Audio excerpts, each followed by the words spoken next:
the best place to work.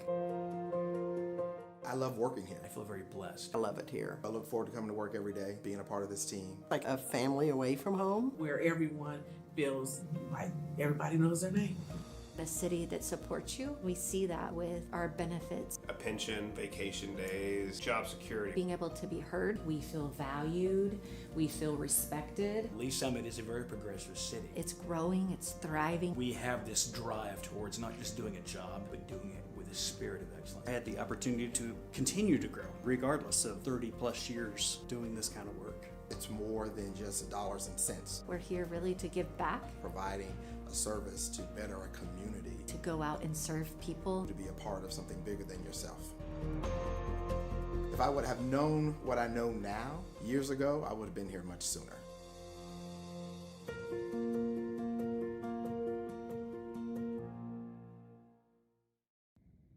Hello, Lee Summit. I'm Jordan. Here's your flash briefing for the week of September 22nd. City Council will meet for a regular session Tuesday night at 6 in Council Chambers in City Hall. Meetings are open to the public or watch live on the city's YouTube channel. If you can't watch, catch the recorded meeting on demand on the YouTube channel or by subscribing to the Council Debrief newsletter, which breaks down 3 to 4 key agenda items. Subscribe at cityofls.net. Oktoberfest is this coming weekend, September 26th through 28th in downtown Lee Summit. This family-friendly festival has been a community favorite for over 30 years. Enjoy 2 stages of live entertainment, German meals and dancing, carnival, children's activities on Kids Street, craft booths, and more. We will see you there. Join District 1 Council members Mia Pryor and Hillary Shields for a town hall on October 1st at the Raintree Lake Clubhouse, located at 825 Southwest Raintree Drive. Discuss ideas and city services and learn about exciting new initiatives and projects. This is an open forum. Unable to attend? The meeting will be live streamed on the city's YouTube channel. The city is looking for a procurement officer to join their team. This position provides high-quality service to city departments by efficiently processing cooperative agreements and small solicitations for commodities and services. If this sounds like you or someone you know, apply today at lspeople.net. Thanks for listening and have a great week. Traditionally, we think as police officers, those responding to law enforcement needs within the community. But honestly, we are there to serve our citizens, and our citizens do go into crisis. They do have mental health crises, and we're being called to those scenes on a regular basis. In order to help serve those citizens better, we did initiate the Crisis Intervention Team Program. These are officers that are specially trained to de-escalate crisis situations. Recently, we've brought co-responders onto the scene, licensed qualified mental health professionals housed within our police department, and they respond with those officers directly to those scenes where a crisis is occurring so they can interact with that citizen and get them the help they need right there on that scene. The co-responders are either a bachelor or master level in a behavioral health related field. They wear plain clothes, they don't carry weapons or anything like that. I have a police radio that I listen to all day. Listen for, those key words: mental health, behavioral health, crisis. There's a lot of officers that just call for me. I have my own radio number. I also have the ability to self-dispatch to them and say 982 is en route. Officers en route, 914, Armstrong. So typically I arrive after they've made it safe. I'll make contact and get kind of the rundown, and then I just kind of jump right in. I'm like, hey, my name's Allison. I'm a mental health professional. I'm here to help you. I'm not here to take you to jail or arrest you. Sometimes all a person needs is a voice, someone neutral, someone outside that, can listen. I do a lot of safety planning, including family, their support network, who's close to you. If they're home alone, who can come over and hang out with you today? Can we lock away your sharps? Can we put up your meds? Do you need meds? Can we get you over to the urgent care to get you assessed for your medications? Some of them also are like, oh, I'm so glad you came. This made me feel so much better. Our main goal as co-responders is to, one, get people connected to the services that they need, and also divert from emergency rooms and jails. And they almost get a different view of the police responding. That lets me know you care and the officers care. Please, how can I help you? My husband has... In 2020, we had 722 mental health related calls for service. 2022, by that time, 1,479. These mental health related calls for service are increasing. How we're responding to that is increasing the number of crisis intervention team officers we have available, as well as the number of co-responders we have available to respond on these calls. So what I think is important for the community to know about the co-responder program is that we're here, we exist. All you have to do when you call 911 is ask for us. You know, say, hey, I want a co-responder to respond to this crisis, and we'll go. I was really struggling about 8 years ago on my personal journey with mental health, and I met some amazing social workers and amazing programs that have helped me get to where I am today. I really couldn't see myself doing anything else. We want to help, and that's what we love to do. So I had a client, we got a call, she had some suicidal ideations, and she really felt that she had nobody. And and getting to know her story and getting to know who comes around and sees you, well then we found a support person and they responded immediately. And we made a plan. I called back and checked on her in an hour, and then I checked on her in 2 hours. We were able to get her into the additional services to where she talks to someone every week or more. I just took a person that really just thought they had nobody and nobody would show up for them, and show them you do. And you'll be amazed who is in your corner if you just simply say, I need a little help.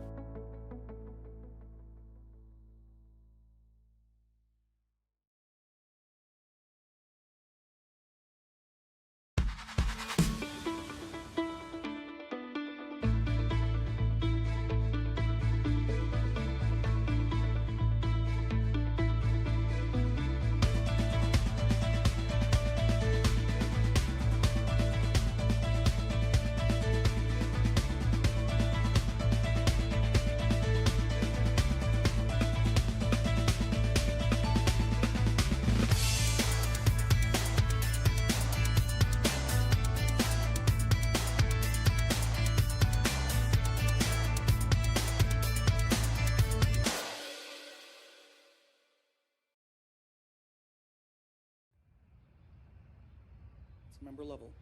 Thank you, Mayor.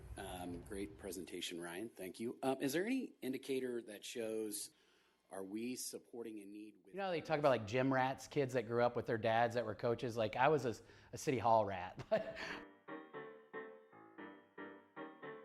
My dad, Tom Lovell, was hired as the Parks Administrator in 1978 and spent 40 years in public service here in Lee Summit. I would go up on the weekends when he was working, and I'd run around and play and do things, and I didn't know what he was doing at the time, but I just knew that was part of our weekend routine some days, was to go up and hang out at City Hall. Being part of a city from a young age to now in my adult life, you reap so many benefits from that. The people you know, you care more for something that you've been a part of. My wife and I knew we wanted to raise a family. Just trying to find a community that we thought we could raise our children in, that was good to me, and it just felt like the right move as we were deciding on a city to come back to.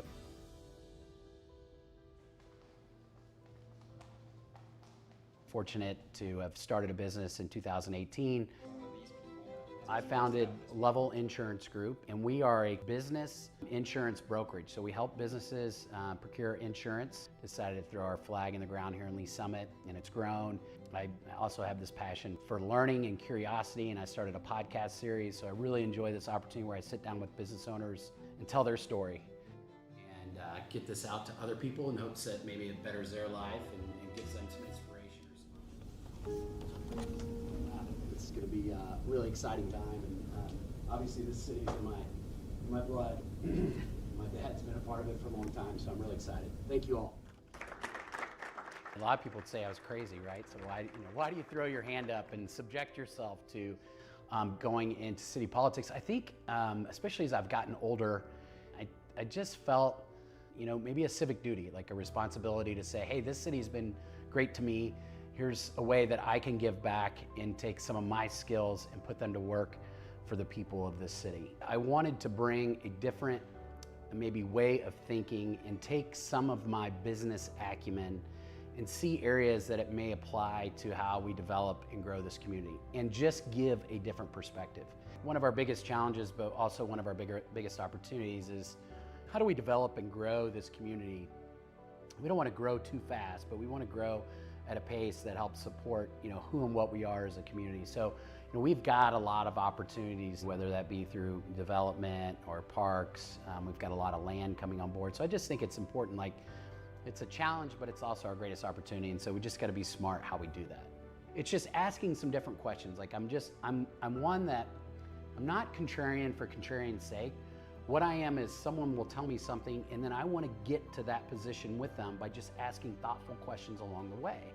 And then if I can get there, then I feel like we've answered everything we can to move that forward versus, hey, here's kind of how we've done it. I'm never this is how we do it, this is how we've always done it, and this is how we'll continue to do it. Office of Council Member for District 2. All of my practical experience has put me in this position to serve, and I just raised my hand and said I want to do that. For which I was elected on April 5th, 2022. I feel this obligation to carry this legacy that my dad did, my family did, and then giving my kids an environment to grow up in that makes them want to come back. My kids have started rec sports through the Parks and Recreation system, and I'm watching them play soccer on this sport field that, my dad helped develop. And my dad's sitting there with me, right? I mean, that's the stuff that really matters in life.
Welcome, everyone. Would you please rise for the invocation and stay standing for the Pledge of Allegiance? Heavenly Father, we thank you for gathering us here today and for the privilege to serve this community.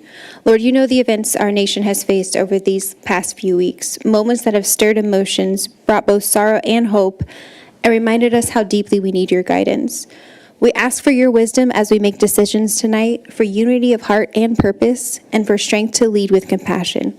Bless our city, protect our people, and help us to be a light in challenging times. In your name we pray. Amen. Pledge allegiance to the flag of the United States of America and to the republic for which it stands, one nation, under God, indivisible, with liberty and justice for all. Okay, before we begin, I'm going to do some agenda management. I apologize, everyone. This rarely happens. I don't remember starting a meeting this late, but we had a closed session, and then we've just had some other communications here. We're going to do some agenda management so that I know that there are people here that are kind of waiting for one item, and it's later in the meeting, and I know that their council would like to discuss tabling it. So to do that, I need to move it up to the front of the agenda. So agenda management-wise, I'd like to take item 8C under resolutions. This is regarding the Charter Review Commission, and I'd like to move it right after the consent agenda. So this would become agenda item 3, and then council roundtable will become agenda item 4. So with the agenda as amended, I would ask for a motion to adopt the agenda as amended. I do have one from Councilmember Shields. Oh, I need to call them in. Roll call. Yeah. Roll call vote, please. Councilmember Hodges. Here. Councilmember Rader. Present. Councilmember Pryor. Here. Councilmember Shields. Here. Councilmember Funk. Here. Councilmember Carlisle. Present. Mayor Pro Tem Lopez. Here. And Mayor Baird. Here. Okay, now I'll do the move the agenda up before we approve the agenda. Oh, I need to call this meeting to order. I didn't do that. I'm calling to order the City of Lee Summit, September 23, regular session number 50 as amended. Man, I haven't been here for a while, so I'm out of it. I went on vacation, just so y'all know, which I never do. So I haven't been here for a week or two. I'd like to move item 8C up to right after the consent agenda, as I mentioned before. So now I have a regular session number 50 as amended and amended again that I need a motion to adopt. I have a motion from Councilmember Shields to adopt the agenda as amended. A second from Councilmember Carlisle. Any discussion? Seeing none, please cast your vote.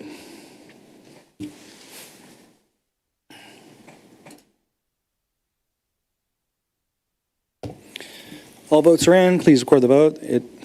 Amended agenda is adopted. Next is the consent agenda. Not much on the consent agenda. Could I get a motion? Yes. I have a motion from Councilmember Hodges to adopt the consent agenda, seconded by Councilmember Funk. Discussion. Seeing none, please cast your vote.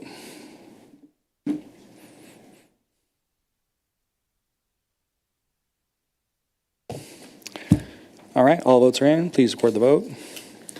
At this point, we're going to do agenda item 8C. If I could get let me read it before we have go ahead and have the city clerk read it like she would typically, but rather than motioning to adopt, I think we're going to have a motion to continue.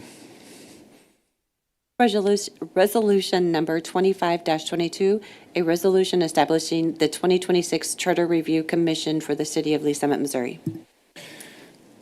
Councilmember Shields, thank you. Thank you, Mayor. I note that we have a very full agenda tonight with some important discussions we need to have, including about health insurance and stormwater. And so I'd like to move to table this to a date certain of October 7th of 2025. Second. Okay. We have a motion to table this to, what'd you call the date? October 7th, our next regular meeting. October 7th, date certain, by Councilmember Shields, seconded by Councilmember Hodges. Discussion. Okay, so sorry if you guys came for this, but we're going to move you to October 7th. With that said, please cast your vote.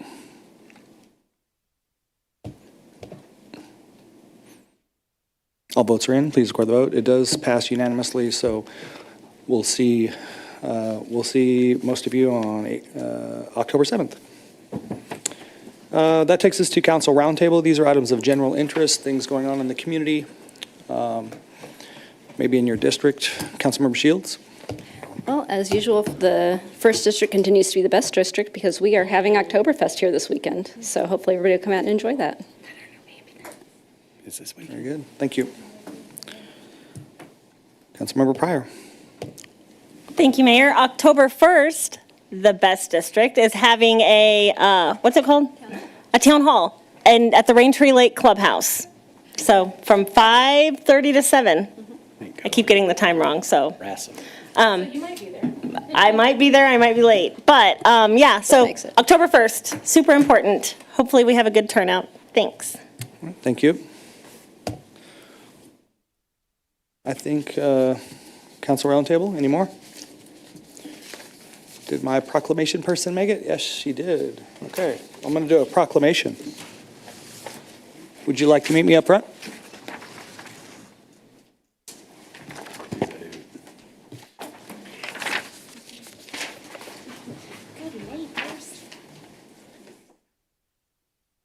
All right. Good. All right, well, we have a proclamation this evening, and then I'll introduce you to this lovely lady. Whereas, too often, being a good neighbor is mistakenly defined as simply being quiet and keeping to ourselves, even though research shows that genuine connection with our neighbors creates stronger, safer, and more vibrant communities. And in an age where many Americans feel isolated and alone, a simple hello across the fence, a shared meal, or a helping hand can spark connection, ease loneliness, and remind us we belong. It also strengthens our community and challenges us to take these small but powerful steps. Whereas the Human Relations Commission, in partnership with the Cultural Commission and Wellness Commission, encourages citizens to recognize Missouri Good Neighbor Week, created by state law in 2022 from September 28th to October 4th, Missourians will join together to complete thousands of intentional acts of kindness for those who live closest to us. By virtue of the authority vested in me as mayor of the city of Lee Summit, I do hereby proclaim September 28th to October 4th as Missouri Good Neighbor Week. Vanessa Hickman with the Human Relations Commission and I think another commissioner too. So how are you? I am great. I just want to encourage everybody to please participate, especially Tuesday. We'll be at Green Street. Bring your own meal. We're not doing potluck, okay? And we can all eat together at Tuesday table, okay? So I'm so excited. I'm so happy, and I appreciate every year you make Lee Summit Good Neighbor Week. All right, would you take a picture? Yeah. All right, come over here a little bit. Let me get this.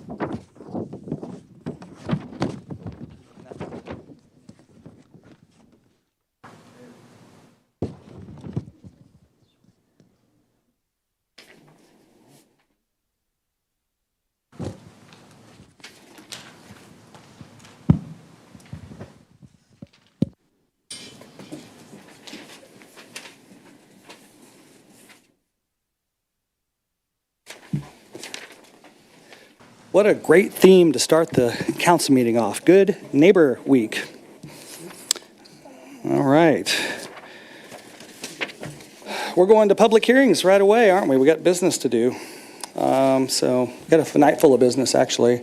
So we are going to close the regular session and open the agenda item 5A. This is a 6A, thank you. Very, very astute there.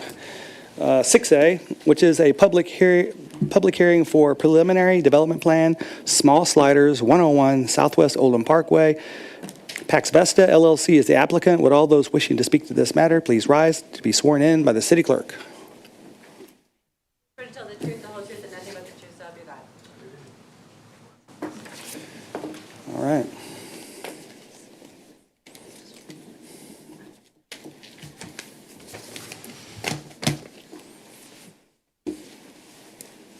Good evening. My name is Mark Peretta. I'm a resident of Blue Springs, Missouri. How do you say the last name? Peretta. Peretta, yep. So this is just a short packet here we have on our concept. Small slider started in 2019. There are currently 40 restaurants open as of today. Just a short month ago, we only had 32. We've opened 2 per week in the last month across the country.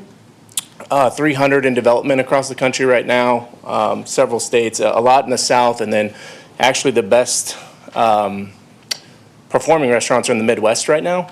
Number 1 restaurant is in St. Louis. Number 2 is our restaurant here in Blue Springs, and then number 3 would be in Wichita. So they are performing very well in the Midwest. Our building's made up of a modular building that ships from Florida, and then a shipping container that sits on top. It's a one-use shipping container just to ship the equipment up to the actual construction site. Never been used for anything else besides that. And it is not used for storage or anything once we are open. And then a little bit about the history of the company. The company was started by Brandon Landry, who the story is he was the starting quarterback at high school. Drew Brees was his backup. Brandon got hurt. Drew Brees got the starting job and then never looked back. Obviously, he was an NFL quarterback. But I'm from Kansas City, so big Chiefs fan. I try not to promote the Saints very much because it doesn't look good when Patrick Mahomes out there selling Whataburgers. And then realistically, so our menu is just a very simple menu. We serve sliders, fries, milkshakes, queso. We try to put quality into our ingredients and serve a very compact and simple menu. It seems to be the way QSR is going nowadays. Simple and quality seems to be the best. A few pictures here of what we look like at night. It usually stands out pretty well with the LED. And that's really it. Is there any questions I can answer for you guys? What we usually do is we have the staff go, and then we ask questions all at once. Sounds good. Yeah. Thank you.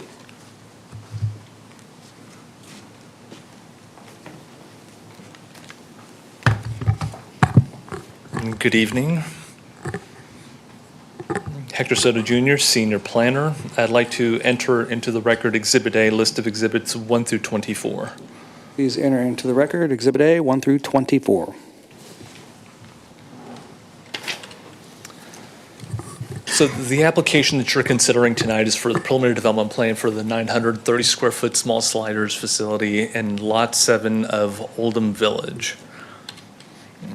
So the images here illustrate the existing zoning in the area, an aerial photo that is now pretty dated. All those cars are gone and the infrastructure is currently going in the ground as we speak.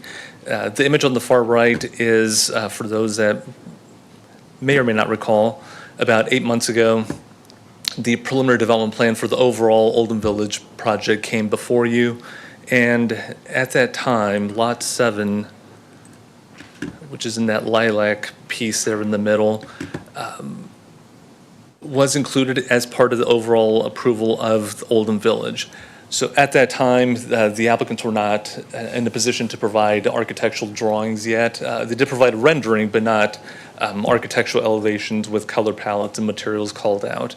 Now, if you notice, there was a layout, the use was identified, so all of those aspects of the project had been evaluated about 8 months ago. So as I mentioned, the site is a little bit under an acre, 930 square feet. So the model, the way they operate is pretty basic. It's a walk-up facility. It's got a side order window. In this case, it would be oriented on the north side of the building, and it's drive-through.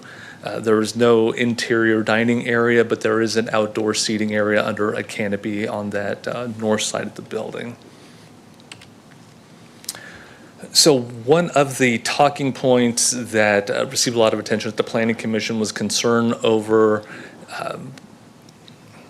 perhaps the backing up of vehicles or the queuing in and out of the space. Let's see if I can pull up the the pointer. So as you can see here, the entrance into Lot 7 for small sliders will be a shared access drive on the west side of what will be an extension of Jefferson Street. Although north of Oldham Parkway, it will be known as Jefferson Crossing, and it will be a private street. So some of the concern was whether or not there were any possibility for some improvements to help facilitate or avoid any possible backing up of vehicles that are entering and exiting the sites for small sliders and the future development. So this excerpt, or this green graph that you see here, is the street layout that was considered and approved, including all the driveway access points, proximity, proximity to the overall site layout for lots 5 through 10 of Oldham Village. And the project before you is consistent with that overall plan that was approved 8 months ago. Now, to address some of the items, or one of the concerns that was brought up at the Planning Commission, which was the possibility of perhaps shifting or rearranging or relocating some of these access points to help facilitate ingress and egress through this area. I'll point out that all of the areas, all of the lots that are currently shown in green since the approval of this preliminary development plan back in January have all been reviewed and approved and are just waiting issuance of building permit until such time as the infrastructure improvements, including the streets, are installed. So all of these site plans, they've been approved, they've been reviewed, and all of them are in compliance with this original plan that was approved about 8 months ago. And consistent with that plan from 8 months ago is, again, this same layout, same access point for Lot 7. At the time that Planning Commission made a motion to recommend approval of the project, they did provide some direction toward the applicant to perhaps look at some additional opportunities to help perhaps improve some of the access in here to avoid some of the backup concerns that they might have had.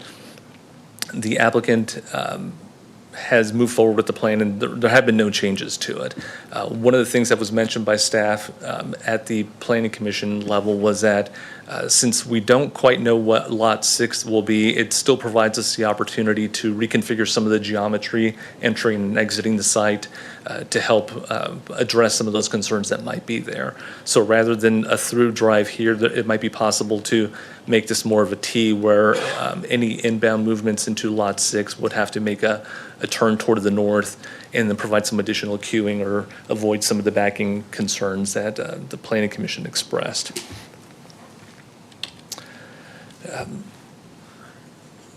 As Mr. Peretta mentioned, the elevations for this site is a modular building with a cargo container, which is accented here in the signature orange color for small sliders. It is a 100% metal building on all sides. So here's a rendering that kind of helps better illustrate that.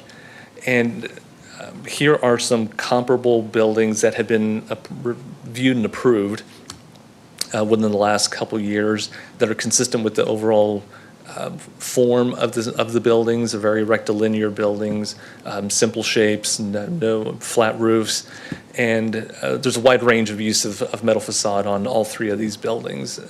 Now, the most direct example would be Golf Ranch, which had 100% metal exteriors and have all repurposed modular buildings and cargo containers. There's a sign package approval here that the applicant is requesting for signage on each of the 4 building exposures, which is consistent with other standalone buildings that have multiple street frontages, like this one does. Like I mentioned, there's no change or new information since the Planning Commission meeting that was heard. So staff is recommending approval of the preliminary development plan subject to conditions 1 through 3.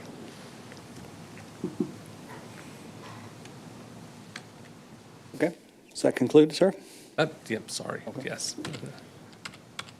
Okay, questions for applicant or staff? Councilmember Carlisle.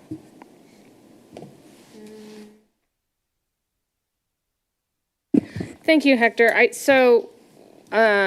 With your comments from Planning Commission about the concern with the queuing and possible issues there. I would share those concerns as well.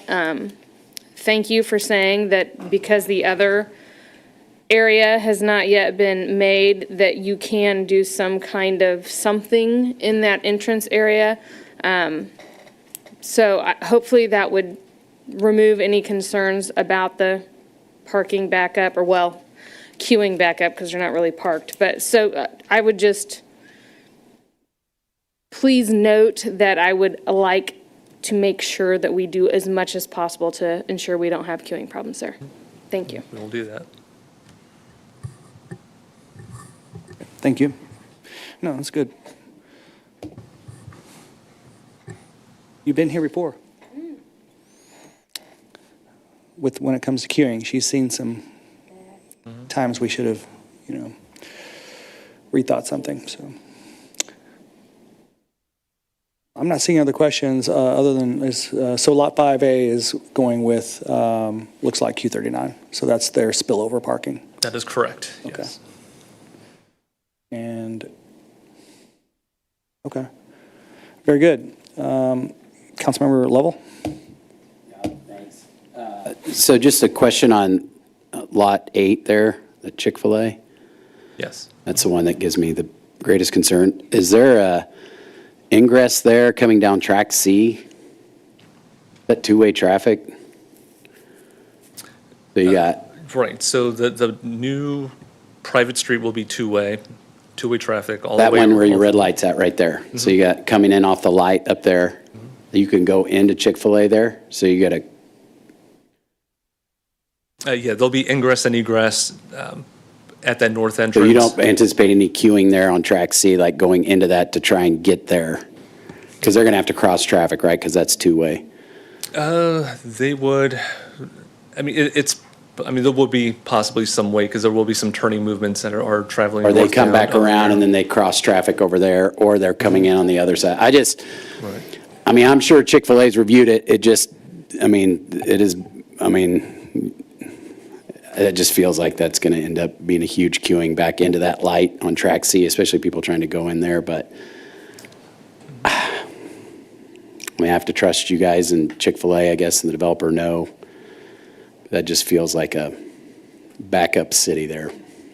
I don't know what I could say other than it just feels like it potential trouble. So I'll just bring that to attention, and I don't know that there's much that can be done with it, I guess. Yeah, and I know that I know we're talking about small sliders here, but just to bring up some of the talking points that we had at the time that this project came through, specific to Chick-fil-A, we expressed some of the concerns because we've seen what we have at Summit Fair. And I will point out that this facility has quite a substantially longer queuing, and it's a double lane all the way through. So, I mean, there are pickup windows on the north side of the building. So you have a double lane on the south side, maintains double lane all the way as it wraps around counterclockwise along the facility until it ultimately exits. So it's got a significantly longer amount of queuing distance. Okay. And I'm trusting that Chick-fil-A has a better idea of how this works too, and if they feel comfortable with that, then hopefully they've addressed it. But anyway, that's it. Thanks, Mayor. All right, thank you.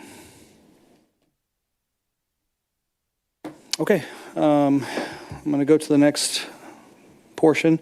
Is there anyone that wishes to speak in favor or in opposition to the application? Please come forward. Are there any additional questions from the council? Does the applicant care to make any further comment? All right. Hearing no further testimony, I'm closing the public hearing and reopening the regular session. Is there any council discussion on this application?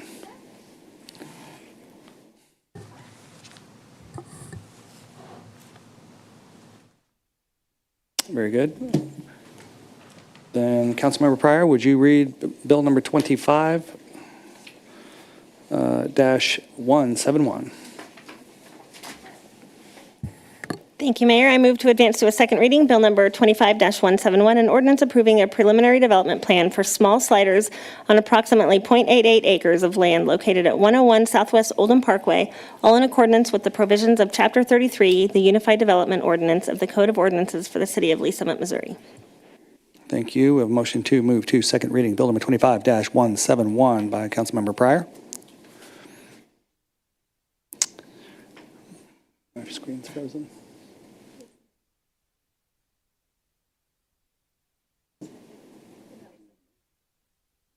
Motion second, call for the vote. Oh, I didn't see that. Councilmember Hodges has seconded it. Therefore, is there any discussion?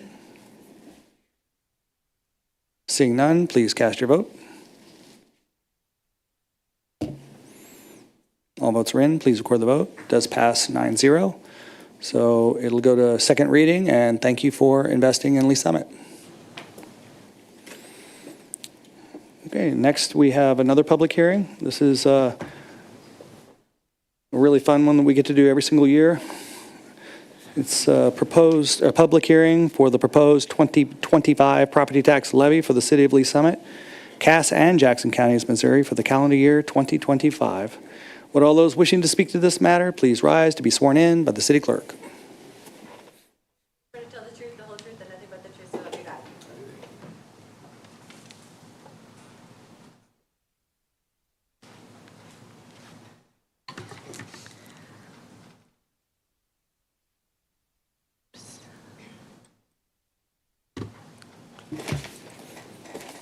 All right.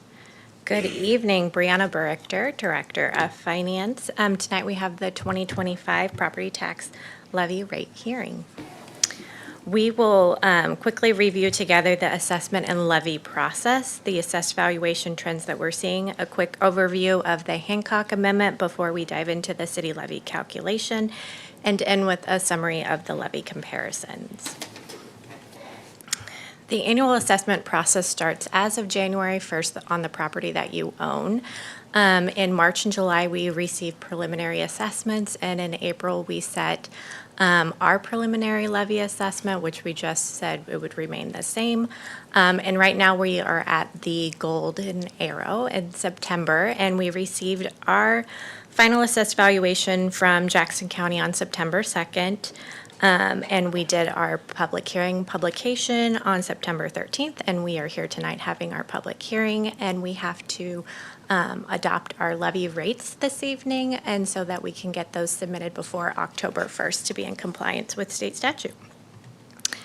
Total assessed valuation values increased by 5.3% compared to 2024 to nearly $3.5 billion. The assessed value by category really remained very similar to what it's been in the past. The largest shift we did see was the commercial increase by 2.72%, mainly coming from a decrease in the personal property of 1.67%.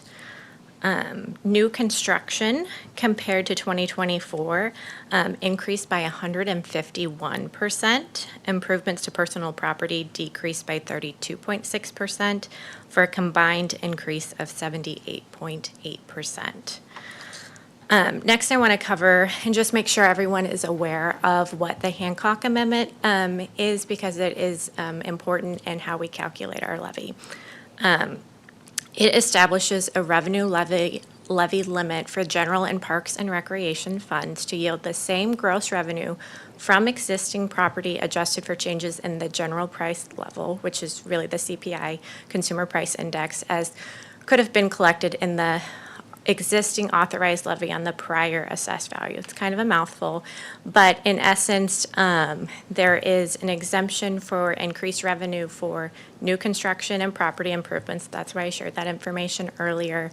But your levy calculation permitted reassessment revenue growth in percentage is adjusted for either CPI or 5%, which is the lowest, whichever of those is the lowest. And for 2025, our levy limitation for revenue growth was 2.1889%. The debt, it's just Nice to note that the debt service levy is not limited by this.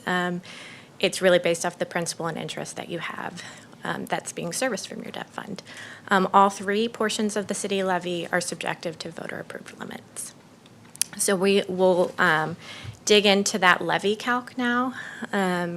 We have to calculate it individually for the general fund, the parks and recreation, and the debt service. Then that levy revenue that we are permitted to have from the Hancock Amendment then is plugged into the form, and then total assessed value is divided by that revenue, or the total revenue is divided by the assessed value that we're allowed, and then that is what creates the rates that we are able to have. So for the general fund, it's the 0.7971. The Parks and Recreation is the 0.1208. And for the debt service, it's the 0.3697. You will note that both the Parks and Recreation and the debt service have asterisks noting that we are doing reductions of those from what we are actually allowed. Just a review of the city levy over the past 5 years. If you look very closely, we are going down 1/10,000th of a point there in 2025. And it's really very much in alignment with our budgeted property tax revenue. Our example property tax calculation, I thought this would be helpful for people to see. I do just want to note that the market value, the latest number that we got from Development Service actually this afternoon, was that the market value has increased for the city for the average home of 12.2%. So please take that into consideration when reviewing that. But with our current average market value, you could see up to $103 increase with that levy remaining the same. But if you had someone, it's looked at as aggregate across the city. So if you're like me, my property assessed value went down, so mine's going to decrease. If your value stayed exactly the same, it's a $0 change for you. But I think it's fair to do a comparison around what our average market value is. When you then look at your total property tax bill, I just wanted to share our portion of that property tax bill. I think it's important to note that we are that bolded 17.8% of that bill, and this is just, again, done off of our average market value home of $387,000. I'm happy to answer any questions that you may have now. Okay. Questions? Councilmember Shields. So just to be clear on what we're voting on tonight, it's to tweak the levy just at was it like 10,000th of a point? Yeah. Okay, so basically, we're very close to keeping our levy the same just because values didn't change a whole lot, inflation didn't change a whole lot. We're holding pretty steady. Yeah, in alignment with our growth was pretty much in line with inflation is what I would say. Okay. Like that 2.1899 or 1889. The city is not giving anybody any dramatic swings in any directions right now? No. Okay, thank you.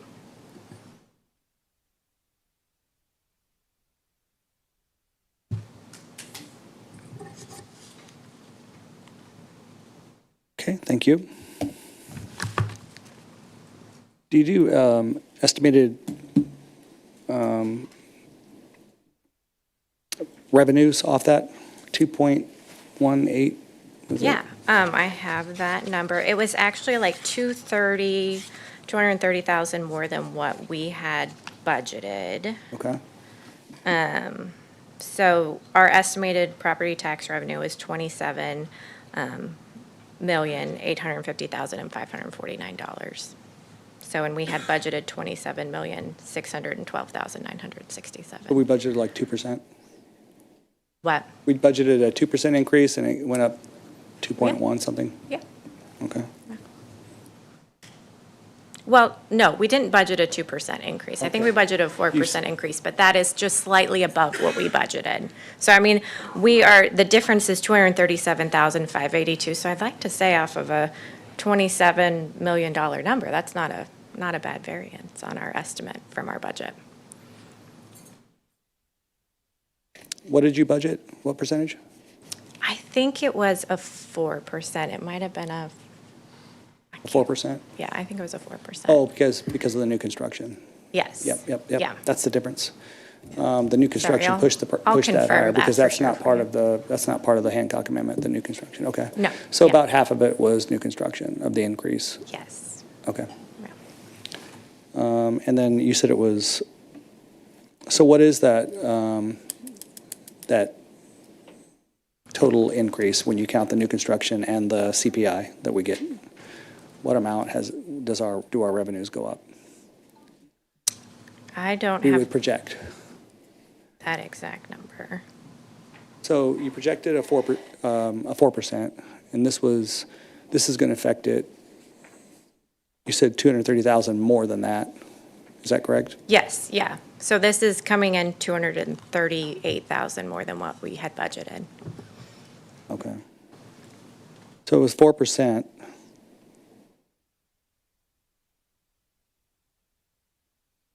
Okay, I can always get those numbers from you later. I'm Yeah, just I curious. will get them. I will pull them Yeah, together I'm just curious. for I you. like to see the actual dollars. Of that what? It goes up per year. So you've got the CPI, the dollars go up, it doesn't go up a lot, it's only 2%, a little over 2%.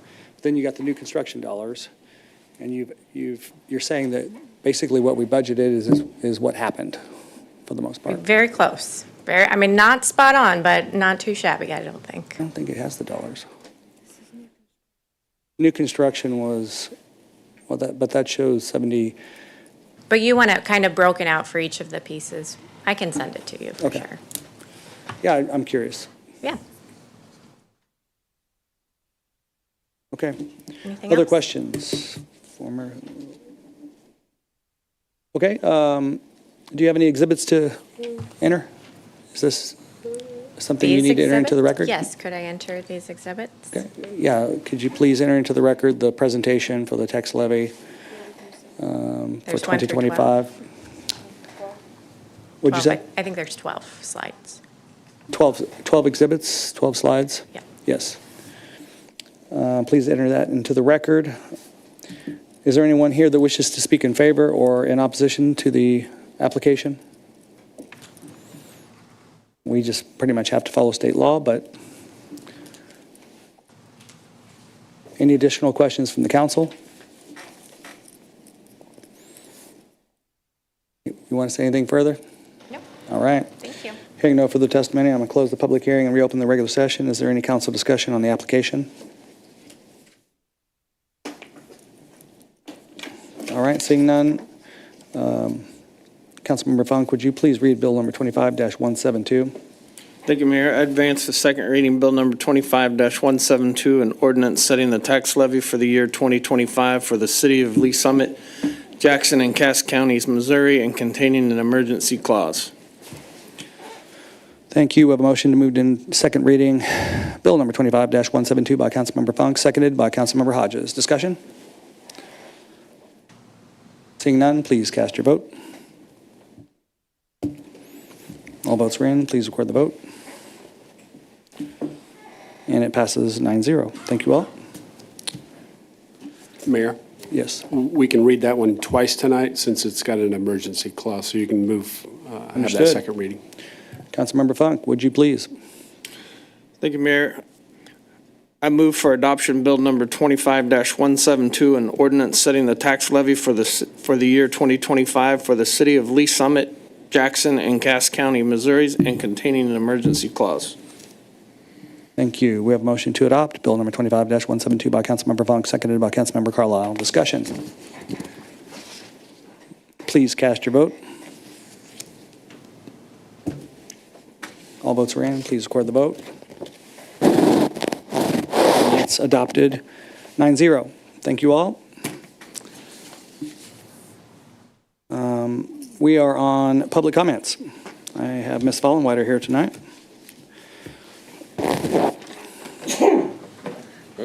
We do a public comment where citizens or anyone for that matter can make a comment on anything that the council's meeting on or anything directly related to the operations of the city of Lee Summit, except for those matters that are the subject of a public hearing that requires testimony to be sworn.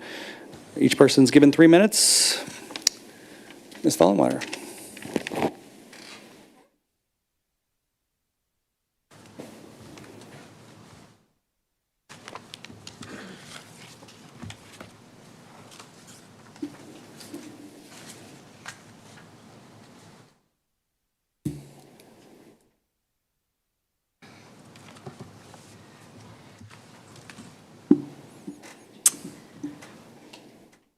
Teresa Vollenweider, 5201 Northeast Maybrook Road.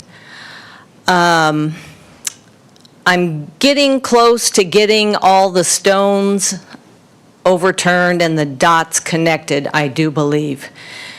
This is regarding rezoning, and this property did not require a rezoning to build a residence on that 3.82 or 3.5 acres. I have the minutes from the Planning Commission meeting, and Hector Soto, Christina Stanton, and Nancy Yendez all made the claim that a single-family home could be built on the subject property with no rezoning if it was at least 10 acres. And the reason for the rezoning was that it would not meet the 10-acre minimum requirement for ag zoning. Well, this property was subdivided from this property. So this was all one piece. When Ramona and Steve Hamline owned it, it was all one piece, except for this acre in the middle. In 1999, before the UDO, it was divided. A point had to be here to divide that. So this property did not need to be rezoned for that purpose. The reason it had to be rezoned was that the owners wanted to run an illegal baseball business on a regulation-sized baseball field, and they wanted to have a swimming pool. So this is the house and the pool completed in December 2019.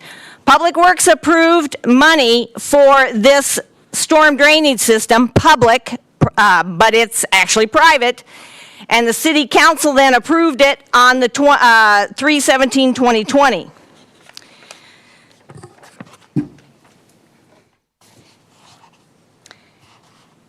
That house could have been put right there, and it would have met all the side setbacks for ag. No problem. Would have had the swimming pool too, just would not have had the baseball field.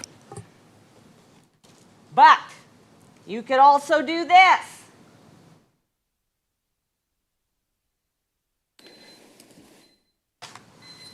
All right, Ms. Vollenweider. Thank you. We've got to keep going. We've got a long night ahead, so I'm going to move on to the presentation. So that would have met the stormwater. setbacks as well. Next on the agenda is agenda item 7A, presentation recommendations for stormwater infrastructure levels of service, resources, and dedicated funding. Who's doing this presentation? Mr. Binger? Okay.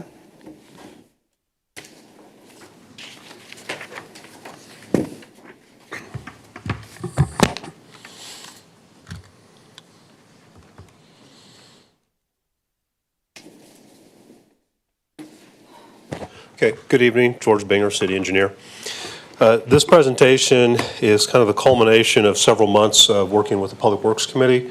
Understanding this was a council priority from the retreat to identify, kind of see if we could bring to some sort of resolution or recommendation on stormwater funding and improving the current levels of service within the city.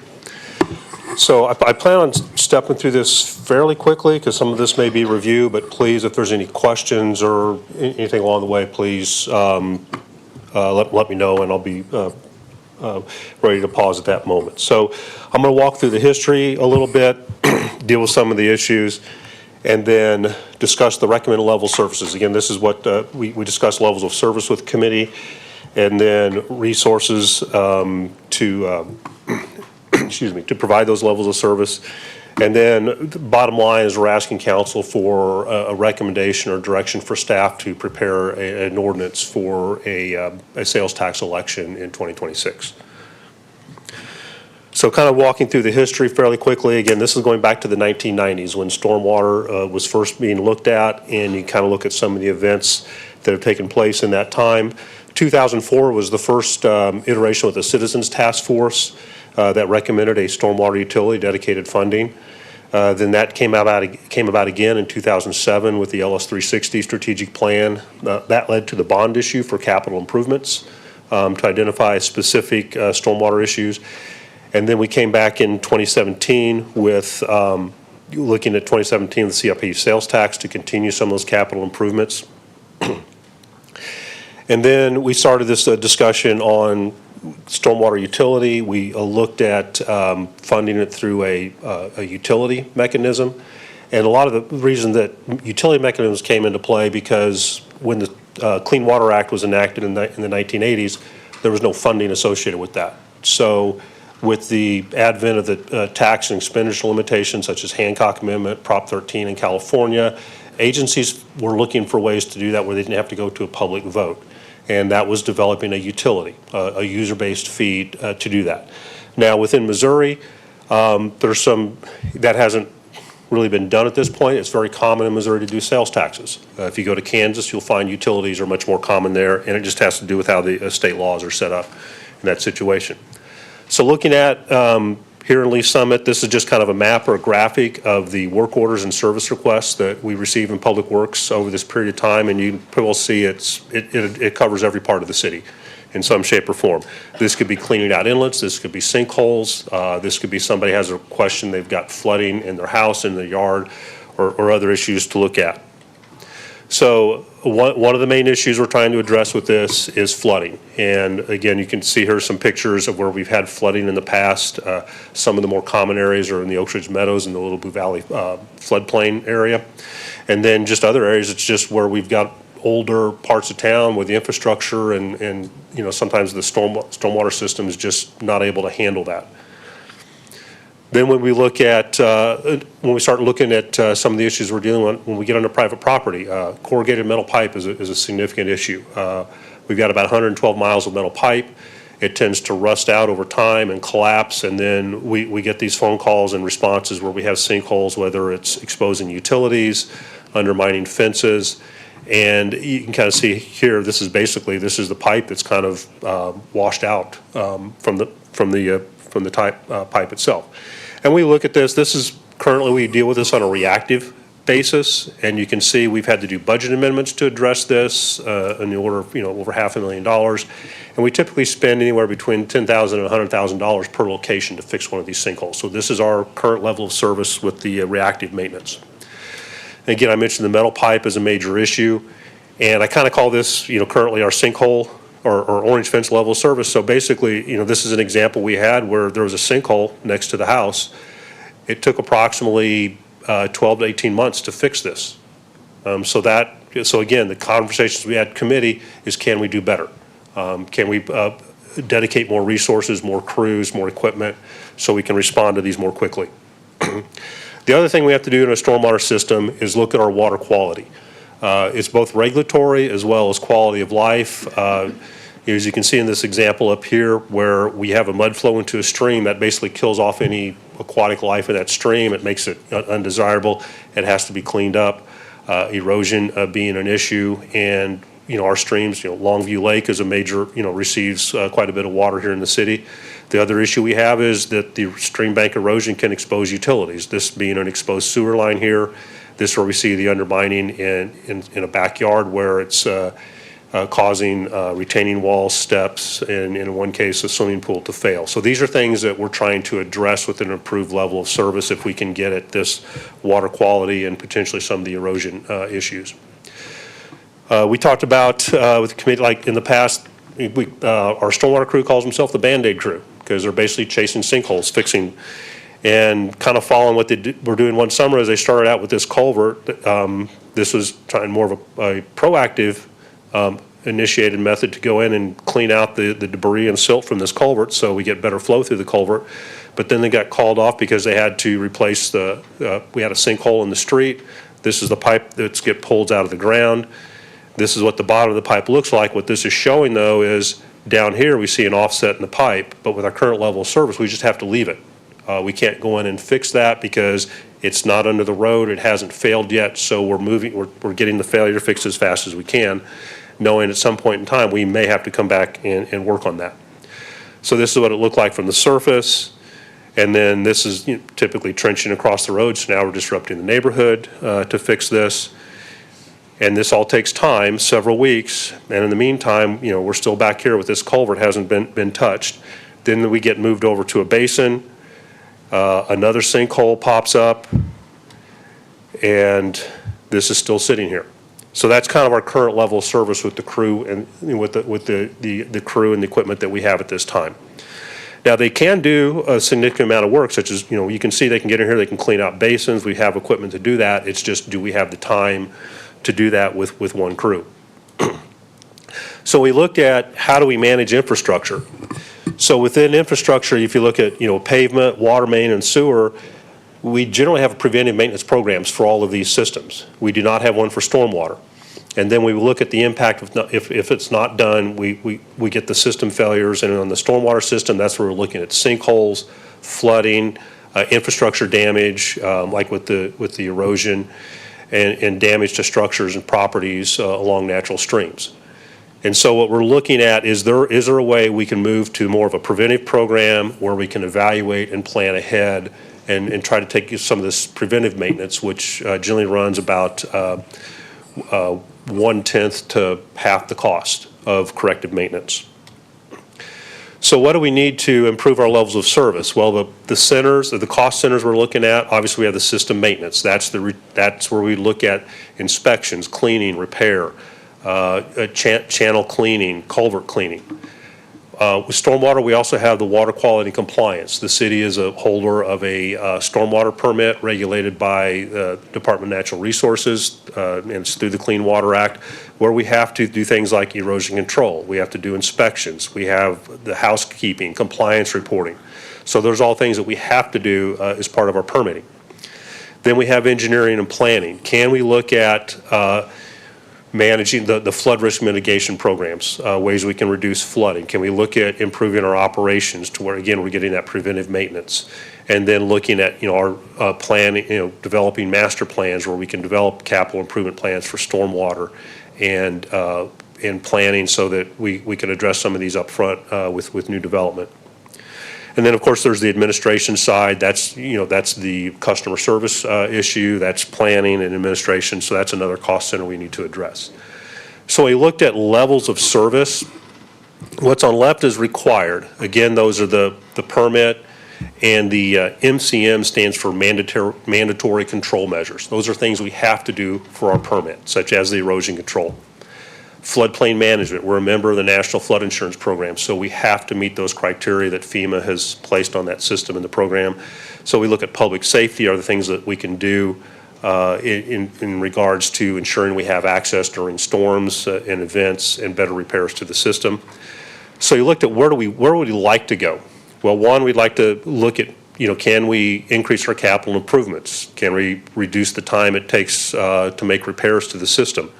Can we look at more preventive program-based maintenance cycle, which is much less expensive than the reactive? For example, can we line a metal pipe before it fails? Cast-in-place pipe lining is very, very affordable, and sometimes it works well because we have, I think we have, I can't, I don't have the number top of my head. We have a lot of pipe that's within 20 feet of a house. And those are things where we don't want to go in with a track hoe to dig up and remove. We'd like to line it and go to a preventive. We talked about limited transfer of private streams. We have some situation in the community where we have a public line, empties into a stream. It runs about 100 feet along the back of several properties and then goes into a public system again. Is that something we want to look at from a policy decision? Would we want to incorporate that channel to become something that's public or where it's piped so we don't have these erosion and property maintenance issues there? Homeowners can't afford that, to do that. But is that really the right thing to do, to have, go private or public, private, public? Is that the right thing to do? Again, that would be a policy discussion we would have after, if we have a successful election. Then emergency response, one of the things that we've done is we've installed a couple of stream gauges so we can monitor water as it rises. That would be monitored in the JOF. The next step in that is installing rain gauges, so we have advance notice and we can cover all the watersheds. And that, again, that's something we could attract from the operations center. Improving design criteria. Do we want to look at larger pipe to carry a larger storm underground? Again, there's more cost associated with that. Obviously, materials is a big issue. We no longer allow metal pipe. It has to either be concrete or plastic. And those, that's something we've done along the way. We've talked about beautification. One of the issues with stormwater is litter. Trash in streams is not good. If there's something we can do from maybe a beautification standpoint through these programs, maybe we can prevent the trash from getting to the stream or sponsor more stream teams, things of that nature. And then looking at amenities. Stormwater has the opportunity, for example, if we have a public basin, which we generally don't, is that something that could also serve a dual purpose as practice fields, trails, things like that, streams. Mouse Creek Trail is an example where Parks is building a stream along Mouse Creek, but if we have that stream setback preserved, conservation easements in place, that will be preserved in that category. So both the recreational use as well as the stormwater use. So these slides are showing, these are things we walked through with the committee. The things are gray are that we're already doing. The things that are listed in black are things that we would look at doing to improving our level of service regarding flood risk. One question that we talked about is these detention basins. They're privately owned basins within HOAs. Can we do more working proactively with the HOAs on maintaining those, just through education, communication, and policy management for that? Again, the other thing we're looking at is flood mapping. The FEMA and SEMA are in the process of updating our floodplain maps. They've adopted new modeling methods to do this. Unfortunately, what's showing is the floodplains, are probably going to get bigger as we go throughout the city. And so obviously that's going to create a burden on some of our residents. So how do we work through that? And having the staff available to do that and kind of get ahead of that will be very helpful. And that master planning, I think, would be is essential part we really don't have, because if you look at, you'll see updates on our sanitary sewer master plans, water master plans, transportation master plans. Those get folded into the comprehensive plan. Right now, we don't have the capacity to do that. This is something we could take on. And then on the outreach side, again, the public education, that's something that's required with our stormwater permit. Most communities have a full-time public educator. Maintenance, I've talked about this some already, but again, that black being text being areas where we could expand our level of service. The resources we would look at doing this would be adding 2 crews to our current operations division in Public Works. We'd be adding 2 crews plus all the equipment. We would be adding that public educator. We would be adding another customer service rep and another engineer to coordinate all of this, to oversee all this in the planning. Regulatory, again, there's some overlap here on that staffing side with the engineer, the public educator, and things of that nature. But then this is where we get into that community engagement or relations, like we talked about the stormwater system consultations, working with HOAs, working with the school district, and helping people when it gets to things like with the flood mapping information that we have. So summarizing, working with committee, the recommendation was adding 2 operations crews along with equipment, the public education component, an engineer, a manager, and then support staff.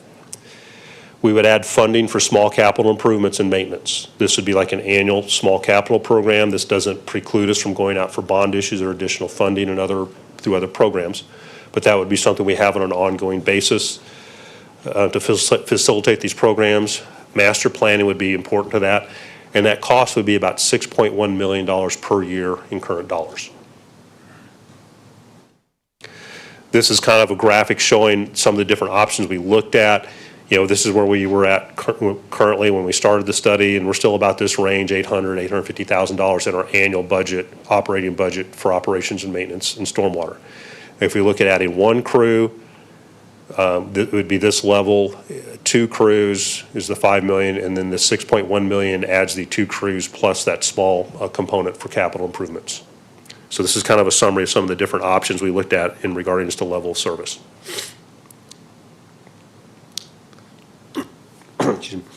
We discussed different types of funding. Generally, the 3 mechanisms in use is the utility fee, the user fee, sales tax, and property taxes. Property tax, very simple method. However, again, it was generally undesirable, so that wasn't really looked at very closely.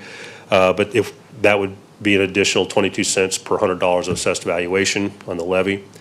When we looked at the user fee, that was kind of what we thought we might be going towards initially. But when you start digging into that, you have the monthly billing system. You have to maintain that billing database. You have to maintain all of the geographic data, geospatial data on impervious areas. That has to be updated all the time, so you have staff dedicated to that. You have uncollected revenues. So generally we end up losing or leaking about $500,000 per year in just overhead costs through that system. And we've had several conversations with the water utilities since they have the monthly billing system, and there's a lot to it. The other element we have is we have residents in Lee Summit that are not do not receive water from Lee Summit Water Utilities. They may be in District 13 or a different water district. The water utilities also has customers outside the city. So then you get into that, like that meshing of how do we build, we have everybody within the city, you have 2 counties we have to cross over. So that becomes a very complex system. And there's lots of policies, and that would take about 2 years to go live in this scenario. So in those conversations with the committee, we kind of started moving towards discussing sales tax, and I'll show some of that information here on the following slide. So when we look at the sales tax, it's a very simplified revenue collection. The system's already in place. We would start receiving the revenue immediately. There's no billing, no collections, no lost cost, very little administrative overhead costs. So now we're taking that $500,000 and we're putting that into the system. It doesn't require a special oversight board. If we established a utility, we'd have to have a stormwater utility oversight board. We don't have to deal with the policies and exemptions that you do with the utility, like do you get credits for doing certain things on your property or not. And it's very easy to understand. So when we talk about going out to the public and trying to do the education, public information process regarding election, this is a much easier way to go about this. We're estimating that the cost per household is about $105 to $125 per year per household. That's assuming the median household income. The median house in Lee Summit has about 3,500 square feet of impervious area. If you look at the user fee, we're in that same range. We're in that 120 to 130 range. So the sales tax is very comparable to the user fee. We also look at the fact that we have revenue that's collected from either people coming from outside the city to do work. There's businesses, they have to buy things and pay sales tax, so it's not entirely on the residents. And then that quarter cent would generate enough annual revenue for the proposed services.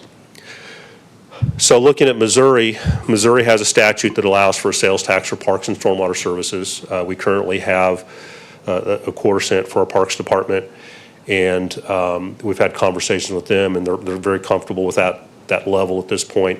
And you can see many of these communities have enacted the full half cent. The state allows up to a half cent for parks and stormwaters. We're currently at a quarter cent. And so you can see many communities have adopted half a percent. And this is what I could find quickly looking in about 2 minutes, just an online search to find out what communities have currently in Missouri have a parks and stormwater sales tax in place. Looking at it locally, this is our sales tax where we're at locally, where we stand. We're currently at the 8.475. Now, this does not include special districts. This does not include TD, TIF, CIDs. And same thing across the board with the other communities. So if we were looking at adding a quarter percent, we would be up here at the 8.725. It would move us from here to here if we looked at adding a quarter cent.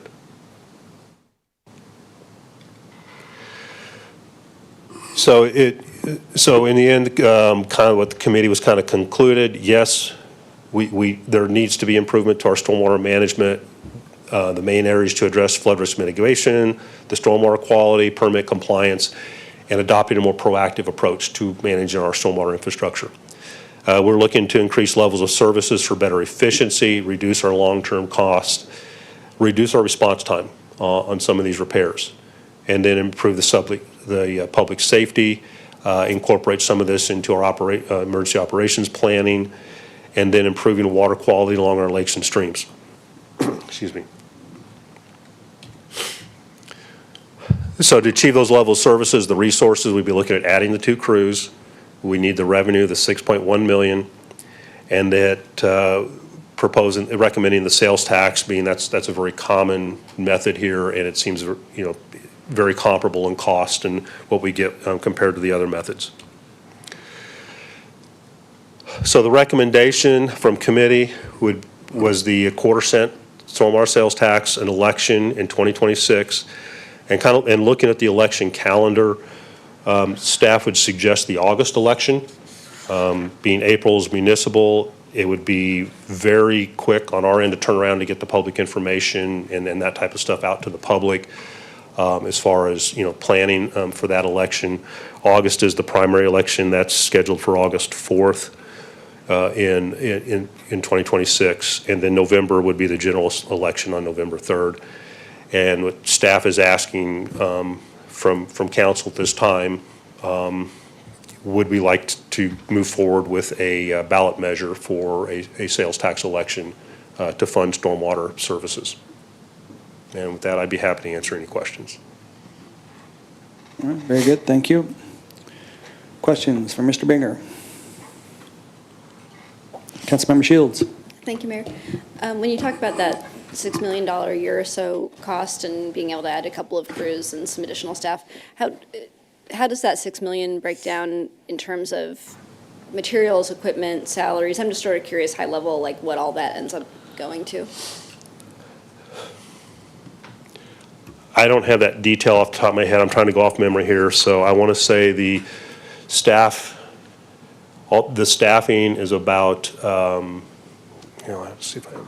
Well, it seemed like it was a much smaller jump to go from adding 2 crews than just adding an initial crew. So I assume there's a lot that went into it in terms of the staffing, I'm going to say, is probably about 50 to 60%. The equipment gets it up to like that 75, 80% total, and then that remaining 20% becomes like the capital piece. Okay. Mayor, do you want just questions at this time or opinions or?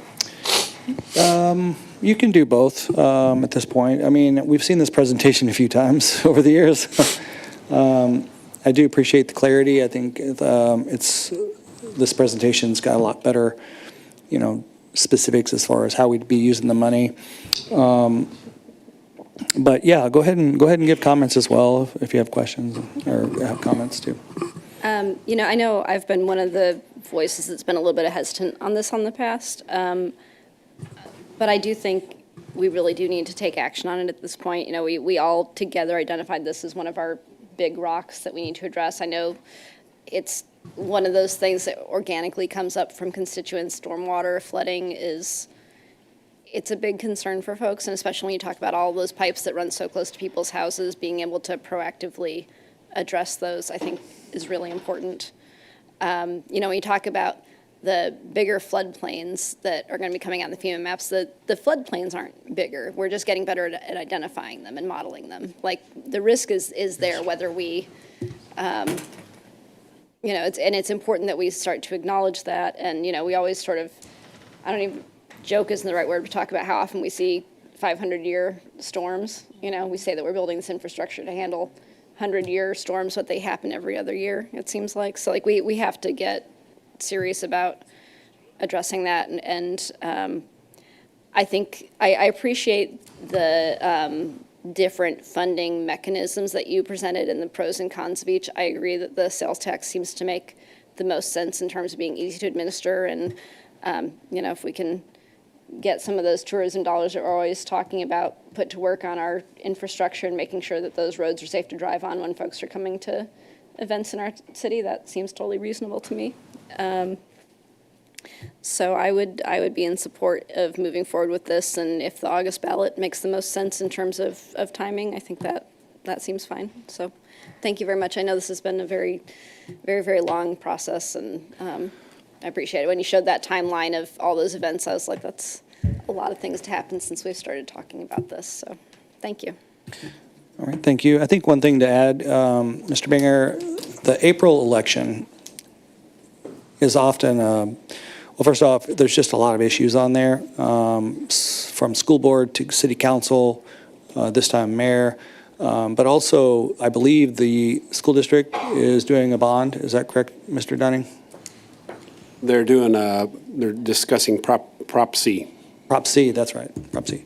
So there's just other things that are going to be on the ballot, and we usually try not to, I don't know, we try to keep it simple as far as the voters go, so we don't want to necessarily distract from other issues or affect other issues and such. So the August date, that's, I think, probably one reason you probably considered that date. Is that true? Yes, sir. Okay.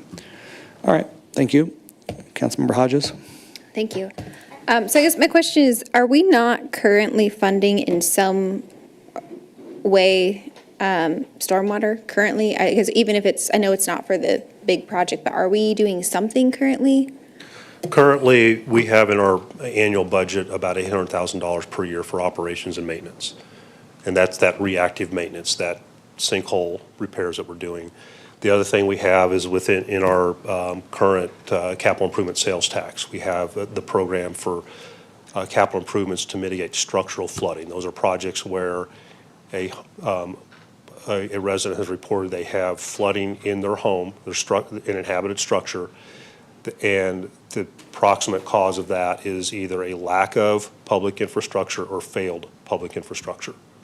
And we've completed about 26 of those projects since 2017.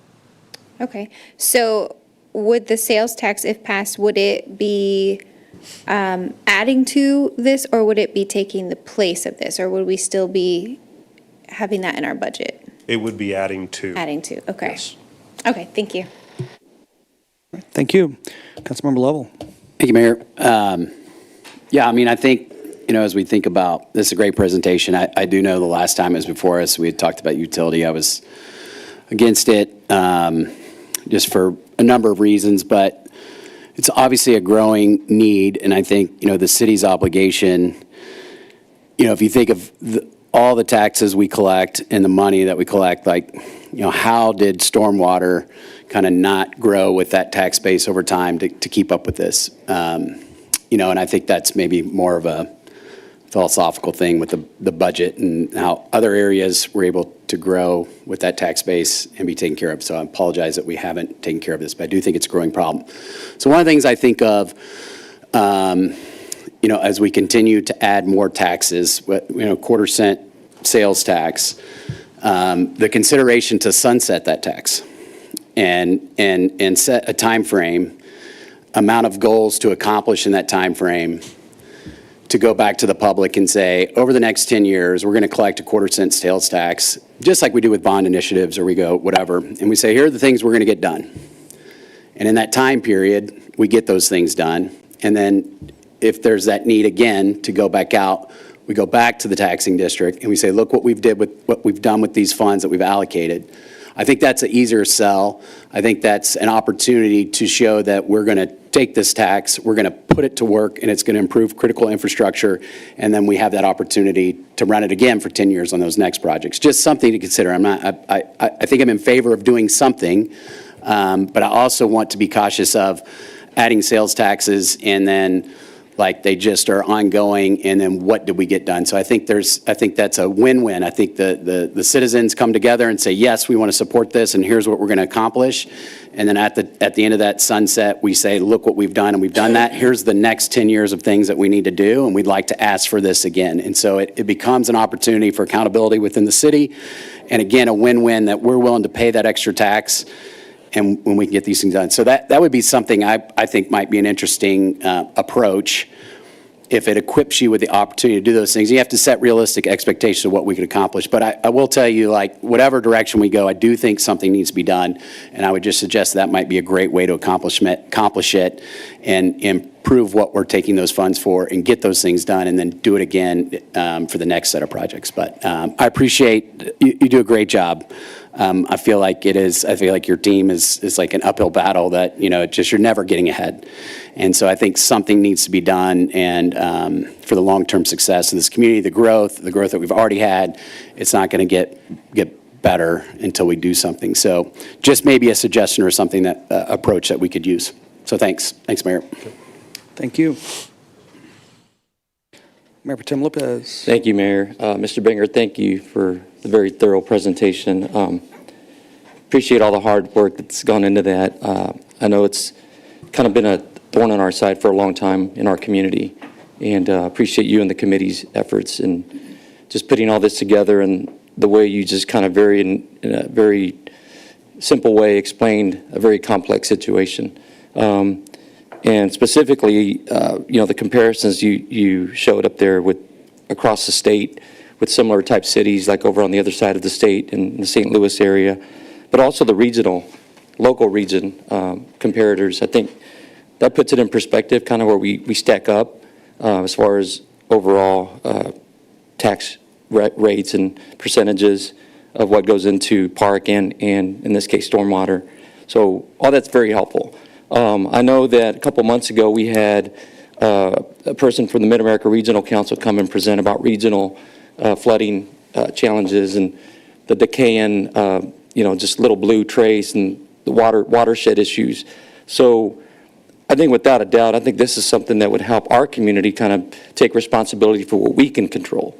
And stormwater has been an issue here for as long as I've been up here on council, and even going back to a few years prior to that. So I totally would be in support of something like this. I have since sent sales tax, I think would be appropriate. I think it puts us in line with the other communities that we can compare to size-wise. We are one of the fastest growing cities in Missouri for sure. So this bodes well for this growth that we're having. Kind of to Councilmember Lovell's comments, I don't know how that can be worked out, some kind of a sunset per se, limitation on there, or keep that as some kind of a priority in whatever language is put on a ballot.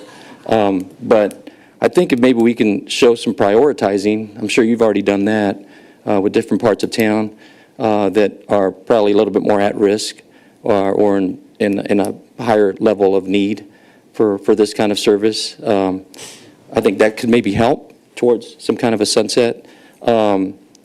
But I think without a doubt, this is something that is badly needed in our community, just to maintain, as you put it earlier in your presentation, the existing residential and commercial development, let alone all the new stuff on the horizon. So I think I'd be in support of something like this. I appreciate all of your efforts, and thank you. Thank you, Mayor. Thank you. Councilmember Carlisle.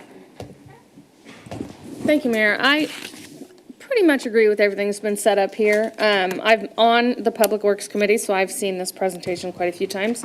We have talked it over, and we did go through all of the different funding methods. We also agreed that sales tax would be best in committee. So regardless of whether we just put it on the ballot plainly or put it on the ballot with a sunset and show what we're going to do for each, I think it's parks. Do they do it like every 10 years? Do we have to renew that every so many years? Well, they had done, I think they're on a 15-year cycle now. They're up for Okay. renewal in 2031. No, I thought I might just address some of the questions, to kind of see where some of the sunset conversation is. And know that we heard when we added the capital projects, we also heard about the need for more public education when George was talking about the levels of service. And for you to understand where we were coming from without a sunset, because this is mostly, as he mentioned, about 80% is operation, it's personnel, it's equipment to address the operating and maintenance of this system. Capital is a small part of it. when you put a sunset to a revenue source that supports 10 people, 12 people, it becomes extremely difficult, because if that doesn't pass and it's renewal, you have to let go of all of those people. And so you're in this challenge of, do you attract the right talents, the right equipment operators, the people to conduct the operation and maintenance that doesn't go away. It's not like a project. This is a utility function just being paid with a sales tax. So I just want to make sure we were clear why there wasn't a sunset. You will see sunsets on sales taxes for projects. You get a project done, we can consult it, we contract it. You get that project done, you come back with the next list of major projects. But the majority of this funding will go towards the operations, the maintenance, the staff and equipment that doesn't just a one-time purpose. It's a continual purpose for the lifetime of the system, which is the lifetime of our community. Right, thank you. Thank you, I appreciate that clarity. Okay, well, either way, I'm in support of this also, and I'm ready to make a motion whenever you're ready. Okay. Okay, thank you.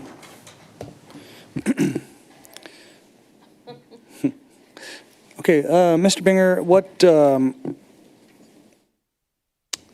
when you say that this is for small projects or small capital, what does that mean? I mean, can you define it a little bit more for me? An example would be when we came back for the budget amendment for $600,000 because we had to replace a couple hundred feet of pipe, 54-inch diameter pipe that formed a sinkhole, and we had to remove it from one end to the other. So it'd be things like that, the large pipe replacement.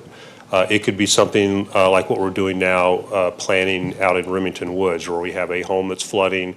We currently have it under design through our CIP sales tax, but it's a fairly smaller project. It may be, on the order of $1 million or so. Yeah, I guess, okay, $1 million, is that the cap? It won't be, not necessarily, because we may, if it's a longer project, say we have to design and then build, we may accumulate the funds over 2 years. Okay. So it's in that 1 to 2 million range. I guess that's what I'm going is, like, I want to make sure that if we're going to generate this kind of income, revenue, that we can use it for, we had this $1 million expense across the street here, which that photo was, just a few years ago. So I guess I want to make sure that, is there a way that we can budget that so that we can use it towards capital projects that will basically save people a lot of money over the long haul. Have you looked into that money-wise with regard to the savings, the amount of damage that we can prevent as far as dollar amounts and such? Yeah. So yes, Mayor, I think this can go towards some of the larger projects, but typically you would see your larger projects, just like a large roadway reconstruction project is done through a CIP sales tax, which would renew in 2032 or be before the voters, I should say, in 2032 for renewal, or bond issues. We just had $200 million and bond issuance from 2023 election. And so we could tackle some of these larger projects that are traditionally done through CIP sales tax or bond issues through this, through an accumulation of years, as Mr. Binger has suggested. But I think what you're going to do is offset the longer term costs of some of those big projects by doing the preventative maintenance. I liken it to these other programs like pavement management. We spend money overlaying a roadway so we don't have to replace the roadway.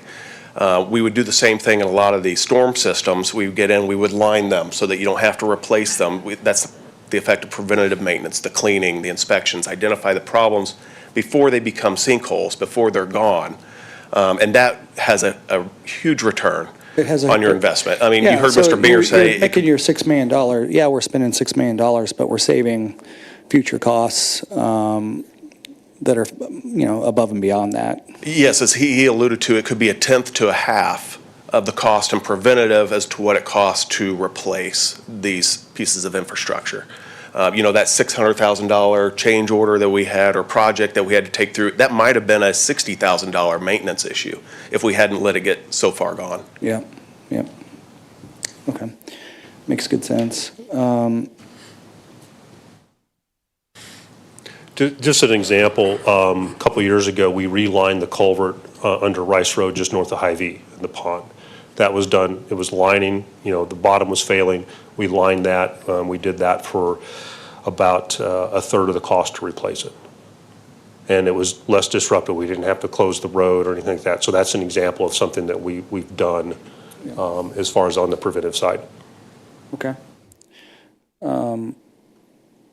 Yeah, I definitely have seen the need too. We've been talking about this for quite some time. I'm glad that this committee has gone to the next level and vetted this with regard to how we would fund it, because there just seemed to be opposition to the utility side of this. And there seemed to be complications with regard to you guys putting it in place, and this is much more simple.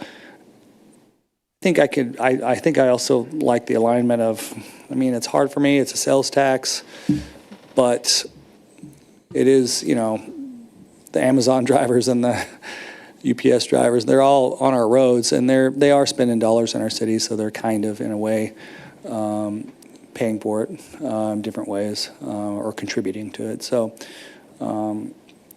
I think you sounds like there's consensus to at least move it forward with putting it in the hands of the voters come August.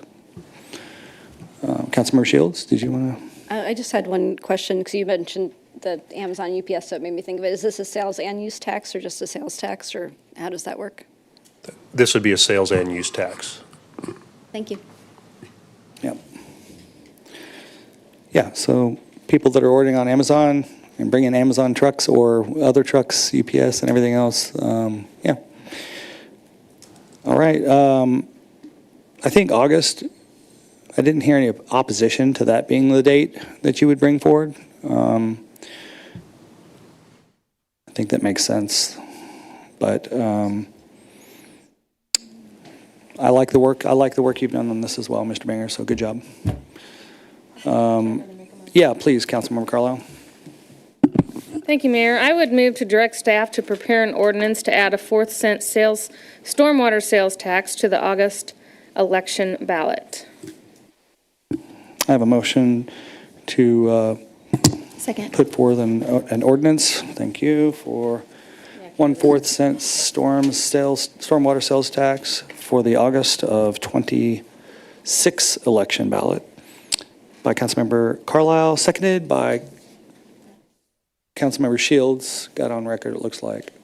Okay. Discussion? Seeing none, please cast your vote. All votes are in. Please record the vote. It passes 9-0. That'll come back as a second reading. And if it passes, then the voters will decide. And we'll need to do a good job. This presentation has come a long way. So we'll need to do a good job of making sure the public understands what we're doing and how we're spending those dollars like we were talking about. So they know where their money's going. So. We did that closed session, and then we came right here. We didn't really have a break as a council in that. So we've been here since about 5:15, and we haven't had a chance to have a break. So we're going to have to take a break at this point. So I need to recess for 10 minutes, and we'll be back to you. Ever wondered how the city budget works? The total 2026 budget is over $380 million, which includes funding for daily operations, capital improvements, debt service, internal service, and enterprise operations. For example, the general fund is the foundation for the city's day-to-day services and investments like road maintenance, public safety, and fire protection. The general fund is supported by property taxes, sales taxes generated by local businesses, franchise taxes, and other sources like licenses, permits, and fees. For every dollar citizens pay in property tax, the city receives 18 cents. This means the city receives $845 a year in property taxes for a median single-family house. These taxes provide public safety, park maintenance, infrastructure, and the best services to keep Lee Summit going and improving. One of the community's top priorities is infrastructure investment, which is reflected in the Capital Improvement Plan. $113 million of the 2026 budget is invested into the Capital Improvement Plan. The 2026 Capital Improvement budget includes investments like the 291 and 50 Highway Interchange, 3rd Street, Ward and Purcell's intersection, and Pryor Road. The budget process includes guidance from the City Council, citizen input, and critical success factors from the city's Ignite strategic plan. To learn more about the city's budget, visit cityofls.net/budget. When the person called on the phone, she said that there was a dinosaur walking down her road. Of course, we had to go out and check that out. We get out there, and it was a big African tortoise, probably 60 pounds, walking down the road. When they walk, they really stand up tall, so I could see why she thought it was a dinosaur. I'm Rodney Wagner. I'm the manager of Lee Summit Animal Control. So as you can see, we get all sorts of animals here. You got some guinea pigs off to the side. All the windows up here are animals that are adoptable right now. Every one of these dogs is ready to go and ready for adoption.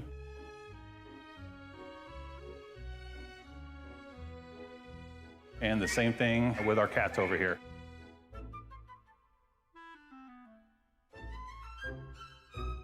A lot of cool cats in here now, so this is our 3-acre lot we have out back. This is where we do all the walking of dogs, exercise. We also have a side yard off to the side over there, so we can let them run loose. They can run together, and then we have what's called play groups. Kind of like having a bunch of kids. Here's our vet room. We have a vet that comes out twice a week. This is our Sally Port where we bring the animals into. This is one of our animal control trucks, and we can hold up to 6 animals. We have a lift on the other side to put big animals in. We actually have temperature gauges in here and in the truck to tell us how hot it is. Once it gets to a certain temperature, we bring all the animals back here immediately. So this actually has traps in it, but we do a lot of wildlife trapping. I mean, a lot. So bats, potbelly pigs, horses, cows, emus, a lot of reptiles. We had a citizen one time that had over 200 reptiles in his basement. Caimans and alligators in here that are 4 or 5 feet long. You can't keep those. And people do, and they're surprised when they can't keep them. I'm like, really? You're surprised you can't have an alligator in your house?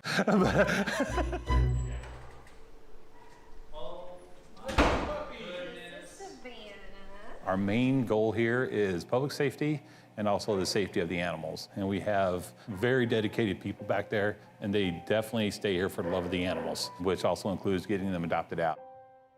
We'll have about 4,000 impounded animals a year. Probably about close to 2,000 are dogs and cats. The cats and dogs, when they get impounded here, they go on a 5-day hold. And then after the 5 days, if the owner doesn't show up, then we can put them up for adoption. To adopt an animal here is actually really simple. You just come in, look for whatever animal you're looking for, find the right pick. You go to the adoption room up there and see if you get along with them. You spend as much time as you want to in there. From that point on, it's just a matter of making sure they're spay or neutered and all their vaccinations up to par and they're good to go. We have a very high adoption rate because we try everything in our power to get animals adopted out. We have Heart of America, a Humane Society that we do a lot of adoptions through. And then we also have other groups. We have some people that literally will just look all over the country for somewhere for a dog to go. And we sent dogs up into South Dakota, North Dakota, Washington State. So it's actually, it's a huge united effort to get all these animals home. Tarzan's got lots of energy. Hazel's got a weird meow. Belle, she wants nothing to do with the other cats. She'll kind of get her grumpy face going. And the good thing about the people here is that they get all their friends to get animals too. All of us have probably the limit of all the animals that we can have at home. You know, they are huge animal lovers. If it was up to the people here, we'd have 15 cats running around in here.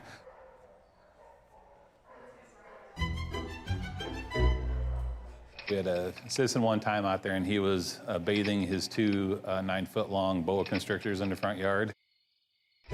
Apparently, I was garnering some attention, and so we went out there and had to have a talk with him about that. Why do I do this job? Oh, dude, I love this job. I grew up on a farm, and taking care of that many animals, you can't help but like animals. This is just like fancy farming. You know, you're just bringing animals in here, taking care of them, and find them homes, and yeah, absolutely animal lover.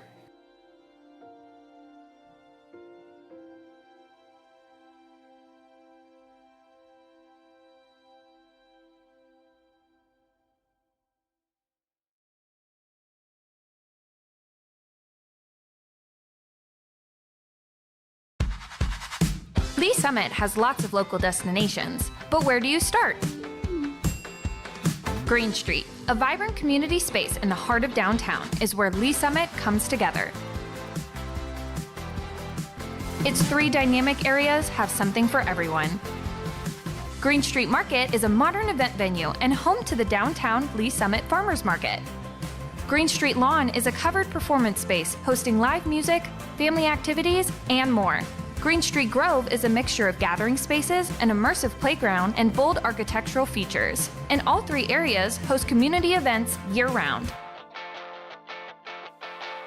So the next time you set out to enjoy the city you love, remember, meet at Green Street.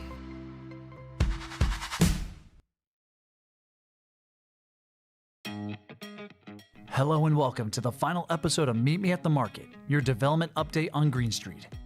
Green Street Market's final touches to the indoor farmers market are almost complete. Flooring, fans, and 10 garage doors have been installed, and a large LED screen and televisions have been placed throughout the facility. The restrooms at both ends have been completed, and the kitchen's catering equipment will be installed soon. Green Street Lawn's covered outdoor area now has synthetic turf, and electrical outlets have been set for the movable stage, lighting, and sound equipment. With the garage doors open to the market, visitors and vendors will be able to enjoy programs and performances while shopping for fresh produce. Large planters have been placed and will be filled soon. The Green Street neon sign has been installed above the lawn, creating the entryway to the dynamic space. Green Street Grove's wickets are installed over the 3rd Street gateway. Open seating and gathering spaces are in, and site furniture is being assembled. The immersive children's playground is installed and turf has been laid. Public art sculptures Raptor and Emergence will be installed this July, along with the City Hall parking garage and Green Street Market murals. The iconic sculpture Everything Changes with a Dream will be installed at the southern entry point in August. That's it for Meet Me at the Market. It's been an exciting journey, and we're thrilled to meet you at Green Street for the ribbon cutting and grand opening August 15th through the 17th. For more information on the project and grand opening festivities, visit greenstreetls.com. This is the best place to work.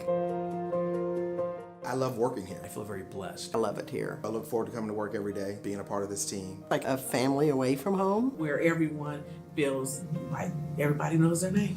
The city that supports you, we see that with our benefits. A pension, vacation days, job security. Being able to be heard. We feel valued, we feel respected. Lee Summit is a very progressive city. It's growing, it's thriving. We have this drive towards not just doing a job, but doing it with a spirit of excellence. I had the opportunity to continue to grow, regardless of 30 plus years doing this kind of work. It's more than just dollars and cents. We're here really to give back. Providing a service to better a community. To go out and serve people. To be a part of something bigger than yourself. If I would have known what I know now, years ago, I would have been here much sooner.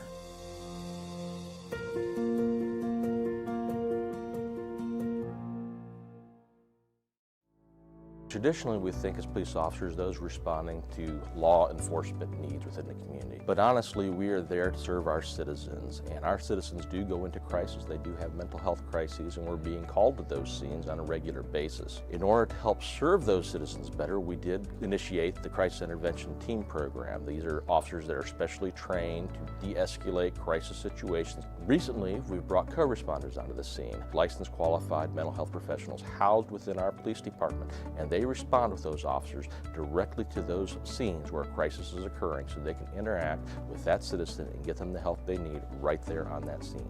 The co-responders are either a bachelor or master level in a behavioral health related field. They wear plain clothes, they don't carry weapons or anything like that. I have a police radio that I listen to all day. Listen for, those key words: mental health, behavioral health, crisis. There's a lot of officers that just call for me. I have my own radio number. I also have the ability to self-dispatch to them and say 982 is en route. Officers en route, 914 Armstrong. So typically I arrive after they've made it safe. I'll make contact and get kind of the rundown, and then I just kind of jump right in. I'm like, hey, my name's Allison. I'm a mental health professional. I'm here to help you. I'm not here to take you to jail or arrest you. Sometimes all a person needs is a voice, someone neutral, someone outside that, can listen. I do a lot of safety planning, including family, their support network, who's close to you. If they're home alone, who can come over and hang out with you today? Can we lock away your sharps? Can we put up your meds? Do you need meds? Can we get you over to the urgent care to get you assessed for your medications? Some of them also are like, oh, I'm so glad you came. This made me feel so much better. Our main goal as co-responders is to, one, get people connected to the services that they need, and also divert from emergency rooms and jails. And they almost get a different view of the police responding. That lets me know you care and the officers care. Please, how can we help you?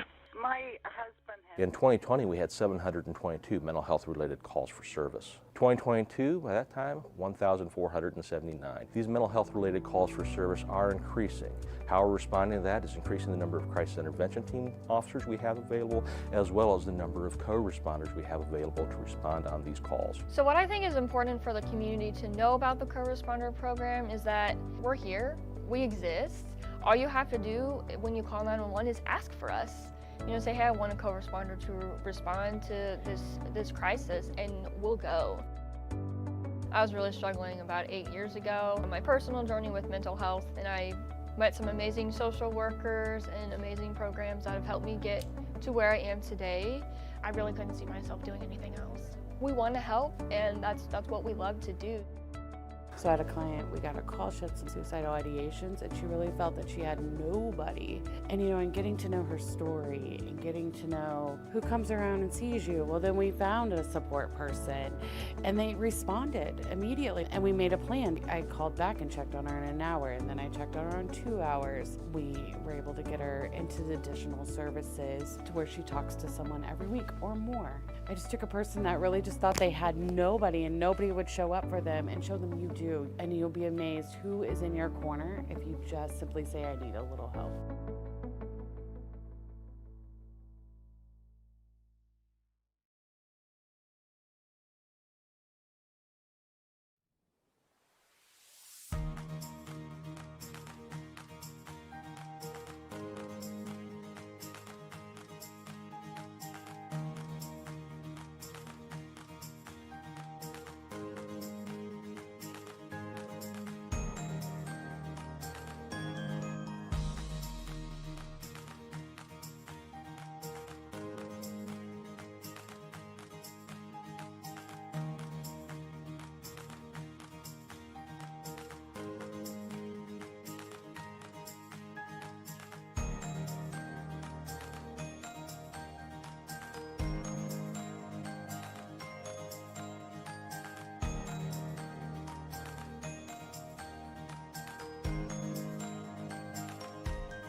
Bringing this meeting back to order. I believe we're on resolutions. Resolution 2520. Would you please read that for us, Ms. Fowler-Curry? Yes, resolution number 25-20, a resolution authorizing and offering for sale the general obligation bonds for a total bond issuance not to exceed $50 million for the benefit of the city of Lee Summit, Missouri. All right, thank you. Ms. Brichter, you want to talk about this? Yes, I would. Let me bring up my presentation. All right, Brianna Burichter, Director of Finance here at the city. Tonight, my presentation is going to cover the 2025A bond issuance and give you a brief debt update as well. We'll review a debt fund overview, the April 2023 no tax increase bond status, the proposed 2025A issuance, the split by ballot question of the projects that we are going to be covering, and then the next steps in this process.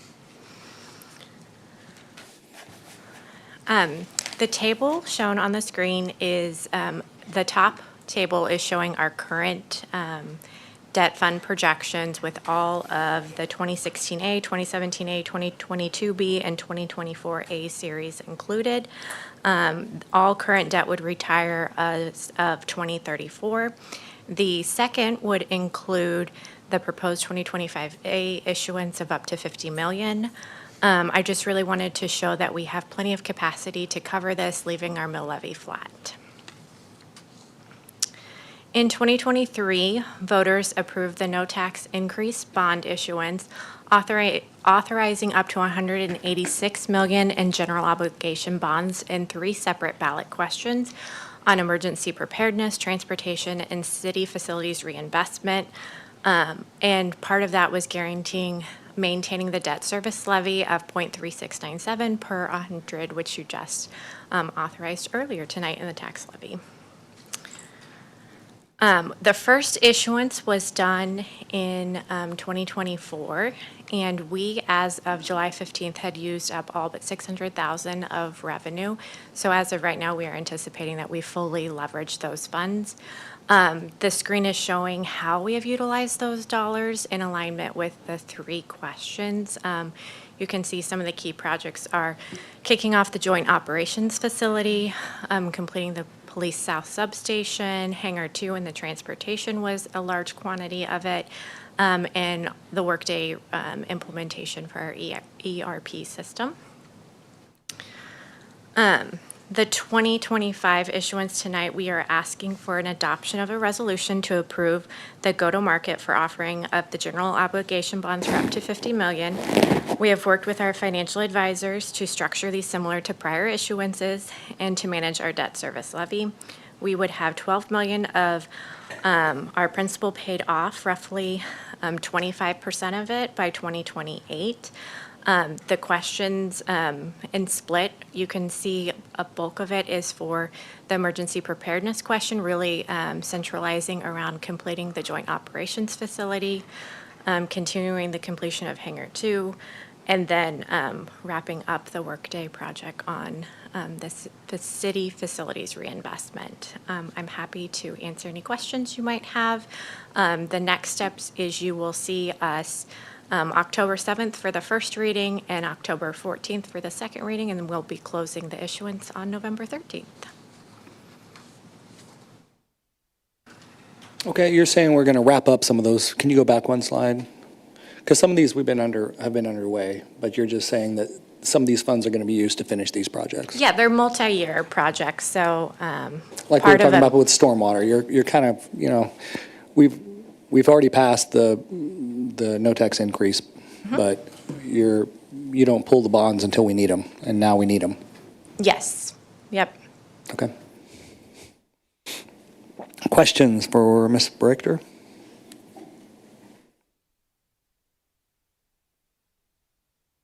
Okay. Thank you. Thank you. I have a motion to adopt this by Councilmember Shields and seconded by Councilmember Carlisle. Is there any discussion? Seeing none, please cast your vote. All votes are in. Please record the vote. Passes 9-0, so that resolution is adopted. Ms. Fowler-Curry, could you read Resolution 2521? Resolution number 25-21, a resolution expressing support for a revised petition for formation of the Oldham Village Transportation Development District in Jackson County Circuit Court.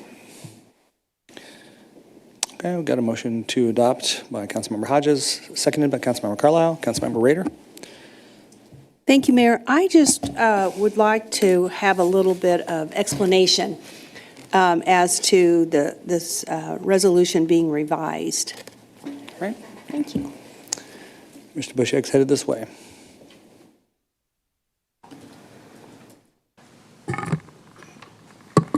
Good evening, David Bushek, Chief Counsel of Economic Development and Planning. This is a revised petition as compared to the form of petition that the City Council approved back in January with the incentive package for the Oldham Village project. Each of the changes in the petition by itself is not really substantial, but there's enough changes that we thought to be comfortable to file this petition in court. We wanted to come back and have you approve the revised version of the petition. So to summarize the changes in the designation of the parties. There are fewer parties. The city will still be one of the petitioning parties. Instead of just a sales tax, the petition now calls for a sales and use tax. There's some miscellaneous statutory citations that are changed, miscellaneous changes to a few paragraphs, and then in Exhibit B, a description of the location of the improvements has been revised slightly, and then the total costs in Exhibit C have changed. The total amount of the 3 projects are the same, but the amount for each of the 3 has changed. And then also Exhibit C changes from sales tax to sales and use tax. So those are the changes. And as I said, to be comfortable that we, as staff, we can support this in court, we wanted to bring the revised petition back to you for you to review and approve if you'd like to do that. And so, Mr. Buchek, when the verbiage was changed from sales tax to just sales and use tax, was it just a verbiage change, or is there something that changes with that? Designating it, though, sales and use tax instead of just sales tax? So the difference would be, if it's just a sales tax, that's a tax that applies to the sale of goods and services in some cases within the boundaries of the district. And then the use tax component works the same way that it does for the city, which is if there's anybody within the boundaries of the district, just like if there's anybody within the boundaries of the city buying something out of state, then the use tax would apply. So if you as a resident buy something out of state on Amazon or whatever the case may be, then the use tax should be applied by the business.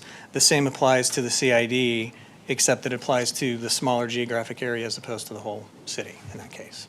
So it does change the complexion of the tax, but in terms of total revenue for the district, that's probably very minimal because it would only apply to businesses or persons that make purchases from within the boundaries of the district out of state. And it's not going to change anything as far as numbers or? Not substantially. Will it be, it will still be a benefit to the city? I mean, it won't be a detriment. So all of the same parameters on this TDD are still applicable as we discussed in January. It's still just a sales tax within the boundaries of the Oldham Village project itself. It still applies the same sales tax as originally projected, just within the boundaries of the Oldham Village project. Okay, thank you very much. Thank you, Mayor. Okay, thank you. Any further discussion? Seeing none, please cast your vote.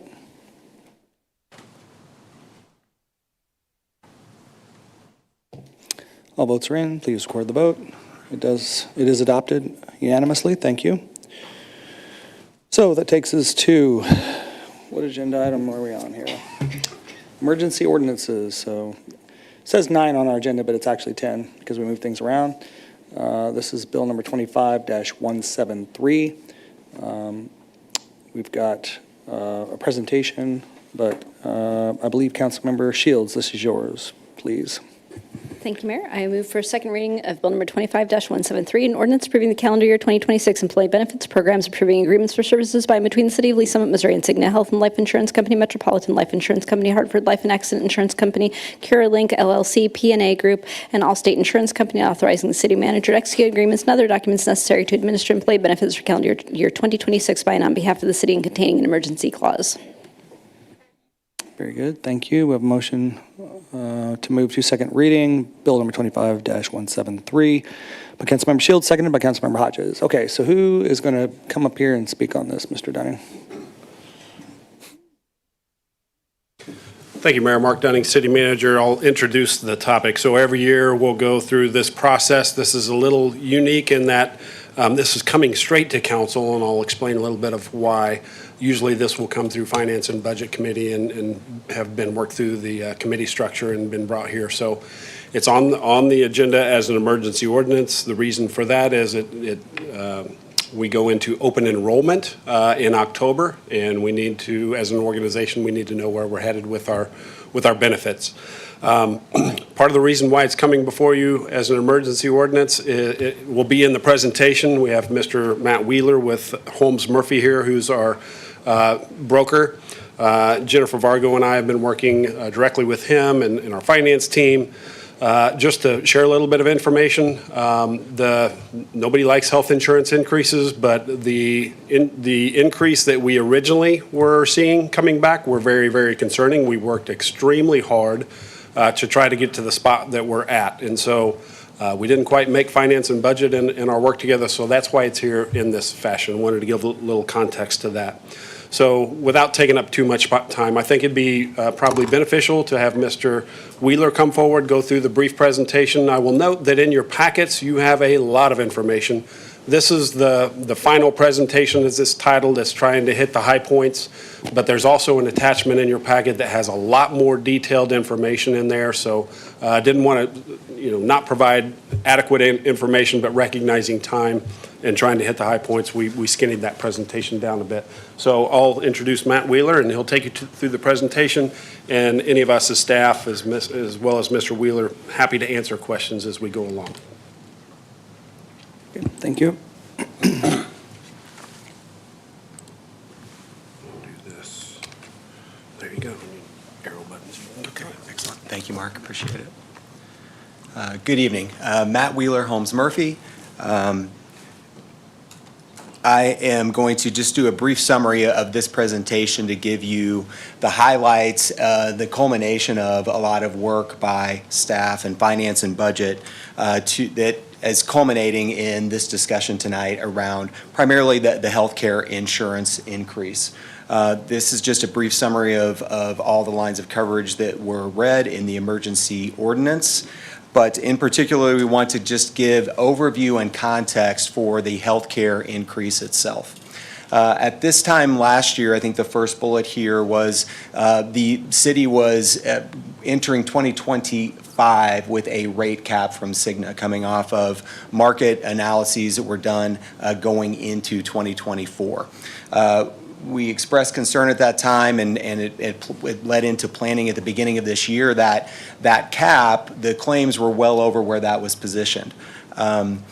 We met in January to discuss the game plan for attacking what could be concerning market risk. We had seen a retraction last year in how the marketplace is responding to risk. For the city, for instance, the historic reality from Cigna was that they had effectively discounted inflation by over 60% over the course of their relationship in their calculation. When we met in January using their formulation in your adjusted 25 rates, it was forecasting using their formula to around a plus 15% increase. We discussed and planned how that marketing effort was going to go forward and release information to the marketplace at the end of the first quarter. By the end of April, there had been quite a few developing large claims, some of which are repeatable and known claims of risk. It had adjusted the calculation, what we would anticipate from Cigna, into the 20s. This was the baseline of data that was shared with the marketplace, and ultimately when Cigna released their renewal, they were uncomfortable with where their risk was positioned. They modified what they are calling, and what is becoming commonplace in the marketplace, large risk loads for their ongoing risk. And they in fact released or had a calculated release of 39%, which was released initially at 27% over existing costs. We share some information around some of the large claimants that were in play. We'll do just a brief snapshot of where the utilization is overall on the plan. But effectively, there were some significant large claims that caused the retraction of risk and the response from the marketplace.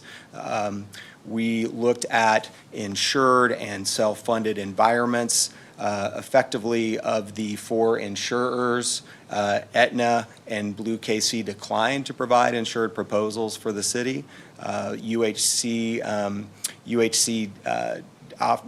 made an offer, however, it wasn't a viable price. Self-funding was tabled by the cabinet in July. We'll talk about that here in a little bit, heavily because, as was indicated at the beginning, there's time sensitivity to getting open enrollment done. All of the stop-loss proposals, which are critical in the self-funded reality, were heavily contingent on the large claims and had significant risk burden that they were wanting to laser out of the contract for the city. And so we continued to work over that ensuing time with cabinet management team, finance and budget, to weigh many different approaches to how to attack the renewal, to mitigate the expense as much as possible while minimizing any burden as much as possible to employees. And ultimately, what we'll be summarizing tonight is the final decision that was made as the output of that process was to proceed with Cigna with two plan choices, the base PPO and the high deductible health plan.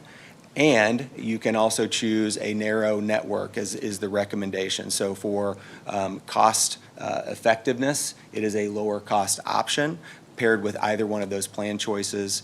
And ultimately, the subsidy increase from the city for healthcare was just under 20%, is effectively where the subsidy is positioned, still tied to that base plan. So that gives the overall timeline and context for that reality. I think ultimately this snapshot mainly was just what the marketplace was looking at in terms of risk. This shows 24 and 25 data through July. Effectively, the city had paid $21.4 million in premium. The gross claims over the top of that was $26 million for a $4.6 million deficit between claims and premium. If we look back over the last 5 years of the relationship with Cigna, the data basically says $60 million in premium in, $65 million in claims out. So it had effectively been treading water up until the last 19 months or so, and that's effectively where the marketplace was looking at the risk. From the market response, as we indicated at the outset, here's effectively a summary of the marketplace response. As stated earlier, it was Aetna that did offer a fully insured offer. We'll look at the top-end financials of what that looked like. Cigna offered it clearly their renewal and modified it over time. Blue KC, Aetna, and Cigna did have an ASO administrative offer for self-funding. We had a proposal from Aetna and Cigna on a contingent basis and illustrative for stop loss for protection per person on the plan. We additionally sent this to standalone stop loss marketplace as well. 14 carriers, 10 did decline. We had 4 submissions. Symetra was the best of them. It fell kind of in the categories similar to the proposals from the carriers. And so we put all of that together as well as the pharmacy proposals that were there. And when that analysis was all compiled, insured still offered a stable price that did not have as much upside risk as the self-funded plans is structured, and they were not tentative based upon data through August. So that's ultimately was the marketplace response. This visual just simply shows where the increase from baseline premium was across the plan options. You can see the initial Cigna release at 27%. It ultimately landed at 24%. If all the plans were kept as is, we'll cover what ultimately has been modified or suggested as a path forward for 2026. Aetna's insured offer was over 30%. And then the rest of the scenarios there show the projected expected cost on the different self-funded scenarios, and this includes illustrative stop-loss pricing, pharmacy rebate credits, and administrative expenses and projected claims. You can see that there's a variable component there. The purple bars are expected because the actual claims risk would be borne by the city. From a recommendation standpoint, ultimately this is where the decisions culminated upon was to move forward with a path of 4 plan offerings. Today, there are 3 plans, a $0 deductible plan, a $500 PPO, and a HSA-eligible HDHP. So one of the recommendations is to eliminate the $0 plan. Right now, there's about 19% of employees enrolled in it. It is the most expensive plan from a payroll standpoint. It has very little cost sharing and puts some pressure on other components of the plan. There are plan design changes contemplated for the existing $500 plan to increase the deductible by $250. We'll look at a couple of the other changes on that plan as well here in a moment. The high deductible health plan does not have any changes that were adopted other than IRS mandatory deductible increase by $100. The anchor plan for contributions from the city by agreement is 90% of employee-only coverage and 75% of other tiers. That subsidy is tied to the revised $750 deductible plan, which is tied to the large network, which is the existing network that employees use. Employees will have a choice for either one of those plan options and whether or not to pair it with a smaller network called Local Plus with Cigna. That network still has a broad range of providers, which heavily overlaps with employees' use. It does not include St. Luke's, which is the primary differential in weighing those 2 networks and the affiliated providers, but there's a significant premium difference between those 2 network options. And then that's the overall summary for what's recommended from a plan design scenario. This exhibit summarizes both the rate structures for the 4 plans that are contemplated. You can see there that the high deductible health plan is 24.2%, which was the final increase with Cigna. The $750 broad plan is 20% over current. That the savings, the difference between 24 and 20% where the plan design change is adopted. And you can see that the narrow network realities are between 7 and 10% over current with those same plan designs that we discussed. So those are how those plans are positioned. That premium increase roughly from baseline cost today is right about $2.3 million or so with the mix of plans. The city subsidy is summarized below. So with the subsidy structure from the city tied to the broad plan, it's also about a $2.3 million increase. So it's going to depend how the city subsidy won't change depending upon which plan folks elect. So this would be ultimately the $14.3 million in City of Lee Summit subsidy would effectively be the baseline costs, regardless of where people fell from an enrollment standpoint in 2026 with these options. This summarizes the employee impact from a payroll standpoint. The top section shows the monthly payroll by the 4 different plan options. The bottom section summarizes what the impact would be versus their existing monthly payroll costs. Just as by way of example, employee-only costs for the broad PPO would be a $20 increase, $13 for the high deductible health plan. There would be actually a decrease from an employee contribution standpoint if an individual moved from the broad network to the narrow. So you can see how the payroll impact would function with the plan recommendations. Visually, just as the option, just looked at in a different way and summarizing what changes are. On the right-hand side, again, the high deductible health plans aren't changing except for the IRS increase of $100 to the deductible. On the left-hand side, it summarizes the deductible out-of-pocket tweaks that are recommended and the co-insurance, which is summarized in detail on this table.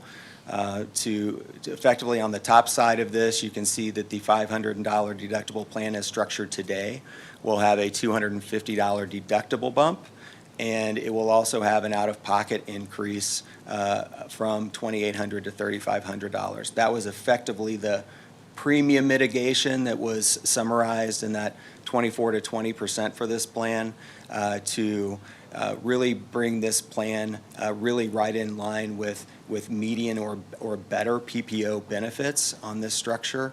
And on the bottom is the high deductible health plan with a $100 individual deductible change as required by the IRS. Realize that Mr. Dunning has already released a brief video summarizing some of the prep work that could be done in looking at the Local Plus network. If employees wanted to research this in advance, considering a possible adoption of this approach, there will be a lot more communications on that front to help people understand the changes, the network options, how to find providers to compare and contrast which of the 4 plan options make most sense to them. We will be partnering with Cigna to get some detailed information to help get some targeted communications for folks so they can understand if their primary care docs that they're seeing today within the broad network plan also reside in the narrow network plan. It would be an easy transition for them to choose the Local Plus network at a more beneficial payroll price. There's also upcoming benefit fairs, open enrollment collateral, and call support as well that'll be available for this. I think in closing, from a 26 standpoint, looking at that, continuing to prep for any additional market retraction or how this is positioned to continue to keep funding options and platforms in play would be to continue to monitor the large claims. If there's large claims out there that could be mitigated either through risk mitigation or transferring that risk in a different way to help improve the stop loss pricing is a recommendation.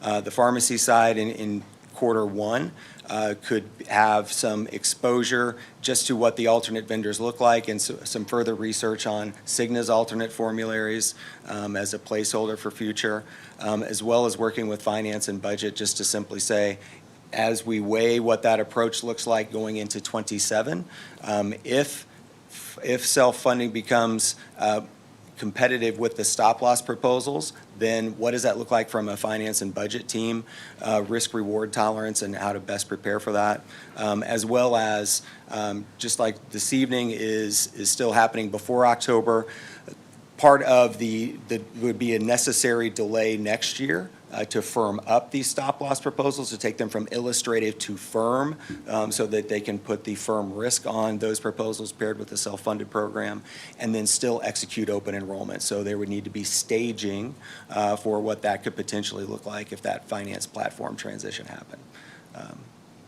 And that concludes the overview and summary for the recommendation.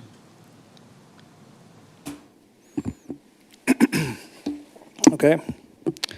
I'll open it up for questions and comments. Councilmember Shields. That was a lot of information. Yes. So my big takeaway from this was the health insurance plan that we contracted for. We paid in, and that's the city's contribution and the employee contributions. We paid in less in premiums than they paid out in claims, right? Correct. So the health insurance company took a loss of, what was it, over $5 million over the last 19 months, yeah. Okay, so over the last year and a half, they lost $5 million insuring us. So Yeah. there is no way to maintain the plans that we currently have at the rates that we currently have. That was just not going to happen. So they're raising the rates significantly, and that's why, rather than just taking the full raise, which would have been how much in 24%. Okay. Yeah. We've looked at ways to retool the plans to Yes. increase some deductibles, offer some new options with different networks, do different things that, I mean, I know it'll depend on each person's individual situation, but I feel like a lot of them are going to feel like at the end of this, I've got worse insurance and it costs more, right? Like that's, I work in the private sector, and that's been my experience with insurance over the last, every year that I've worked. So I expect that, like, would you be shocked if that was someone's reaction after seeing this plan at the end of all this? No, with continued healthcare inflation averaging 10% per year, right? The city's plan has averaged under 7% over the last 5, but this is the most substantial increase that the city has seen. And it would be the first changes of any note from a plan design change or a network addition option than has happened in the past. And so, I mean, that's a fair reaction anytime that we have to pay more for something that we need and value. Yeah, and I'm just kind of acknowledging that, I guess, but also trying to lay the table of why it's happening, that it's not because the city doesn't want to offer good benefits. It's not because we don't value our employees. It's not even because the health insurance companies are overly greedy, although we can have that discussion another time. But at this point, at the rates that have been provided, they lost $5 million covering Lee Summit City employees and their families, right? Correct. In 19 months. So I don't like it. Like, I don't like the changes. I don't like giving people higher costs and worse benefits. But I understand why it's happening. Just like I really don't like it when it happens at my job and my husband's job. But, and just for the record, city council doesn't get city health insurance unless you're married to a city employee. I just say that the frustration that I'm very sure most of our staff are going to be experiencing, I'm sure most of us on this dais can empathize, so. But do I kind of have, in broad strokes, that's, because I just felt like I was just hit with like a tsunami of information, but is that basically what happened? Just more claims than premiums, and so we're trying to find some way to not raise people's out-of-pocket every month any more than we need to.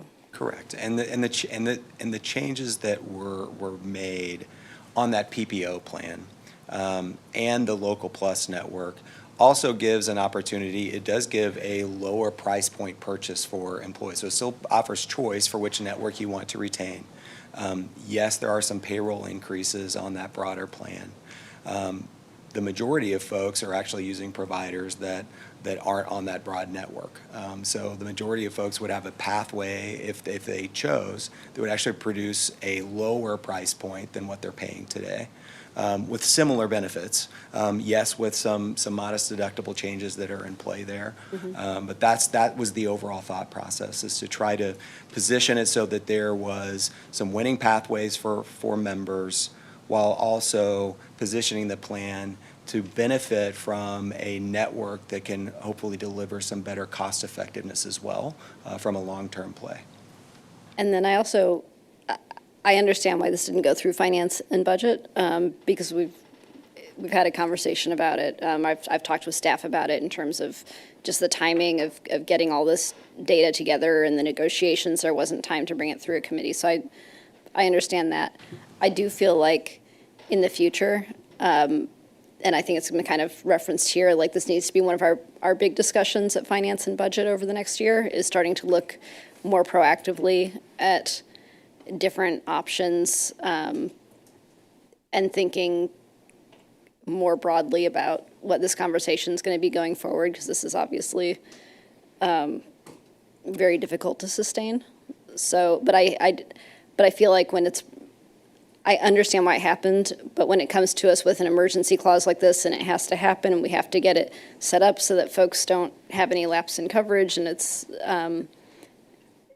it doesn't give us a chance to really, truly vet the proposals and to really talk through the advantages and disadvantages. It's obvious to me that staff spent a lot of time talking through the advantages and disadvantages of changing networks and deductibles and is it possible to do self-insured and all that, but we never had a chance to talk about it on a higher policy level, because this is going to be a big policy decision that we make over the next several years, especially as we're doing the pay and growth plan. It's going to go hand in hand with that in terms of total compensation.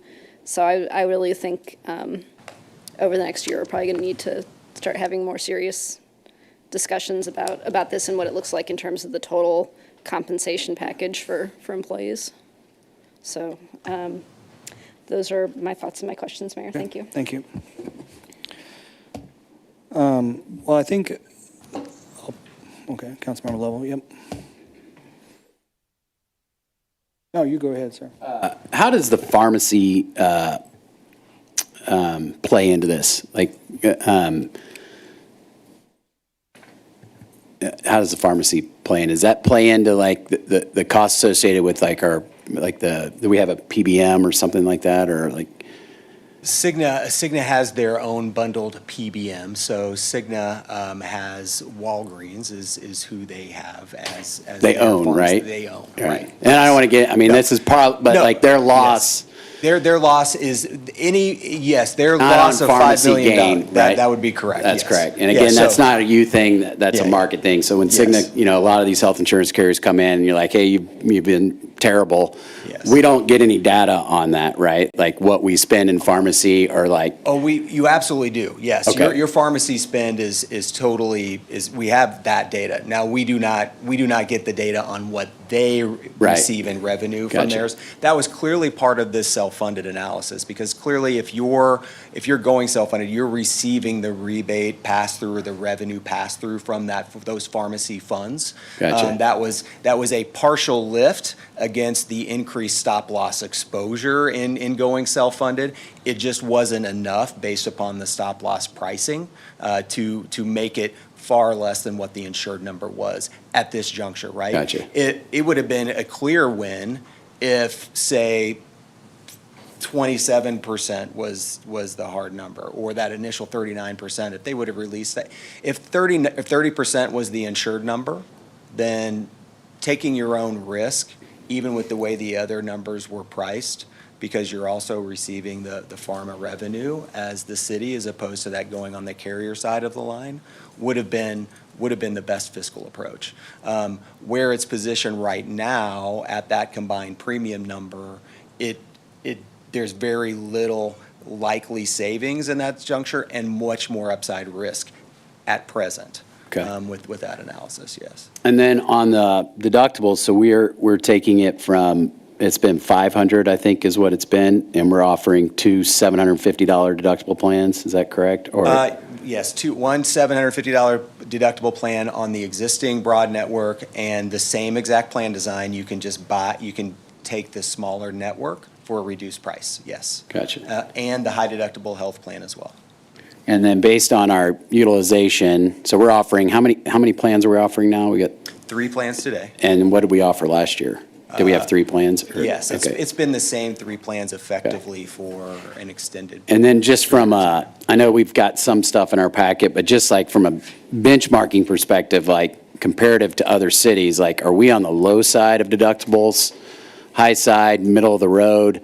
I know in the private market, I feel like we pay way higher deductibles. I guess that just depends on the companies you work for, but where do you think we rank compared to other municipalities as far as deductible? The high deductible health plan it has about half of the city's enrollment at this juncture. That is effectively the minimum deductible you can have on a high deductible Well, we call it a health high plan. deductible plan. Yeah. Right, but I'm just saying, like, how does that rank? We call it a high deductible plan, it's $500, but like, I was just curious. I'm sorry, All right. just to clarify. Okay. I was just picking on the bottom plan on this graphic, so. Okay. The HSA eligible, high deductible health plan, this is and that does have presently a $3,300 deductible going to $3,400. That is literally the minimum structure that you can offer per the IRS and have it HSA qualified. Okay. So, if you compare it to other municipalities or any other plan, this would be the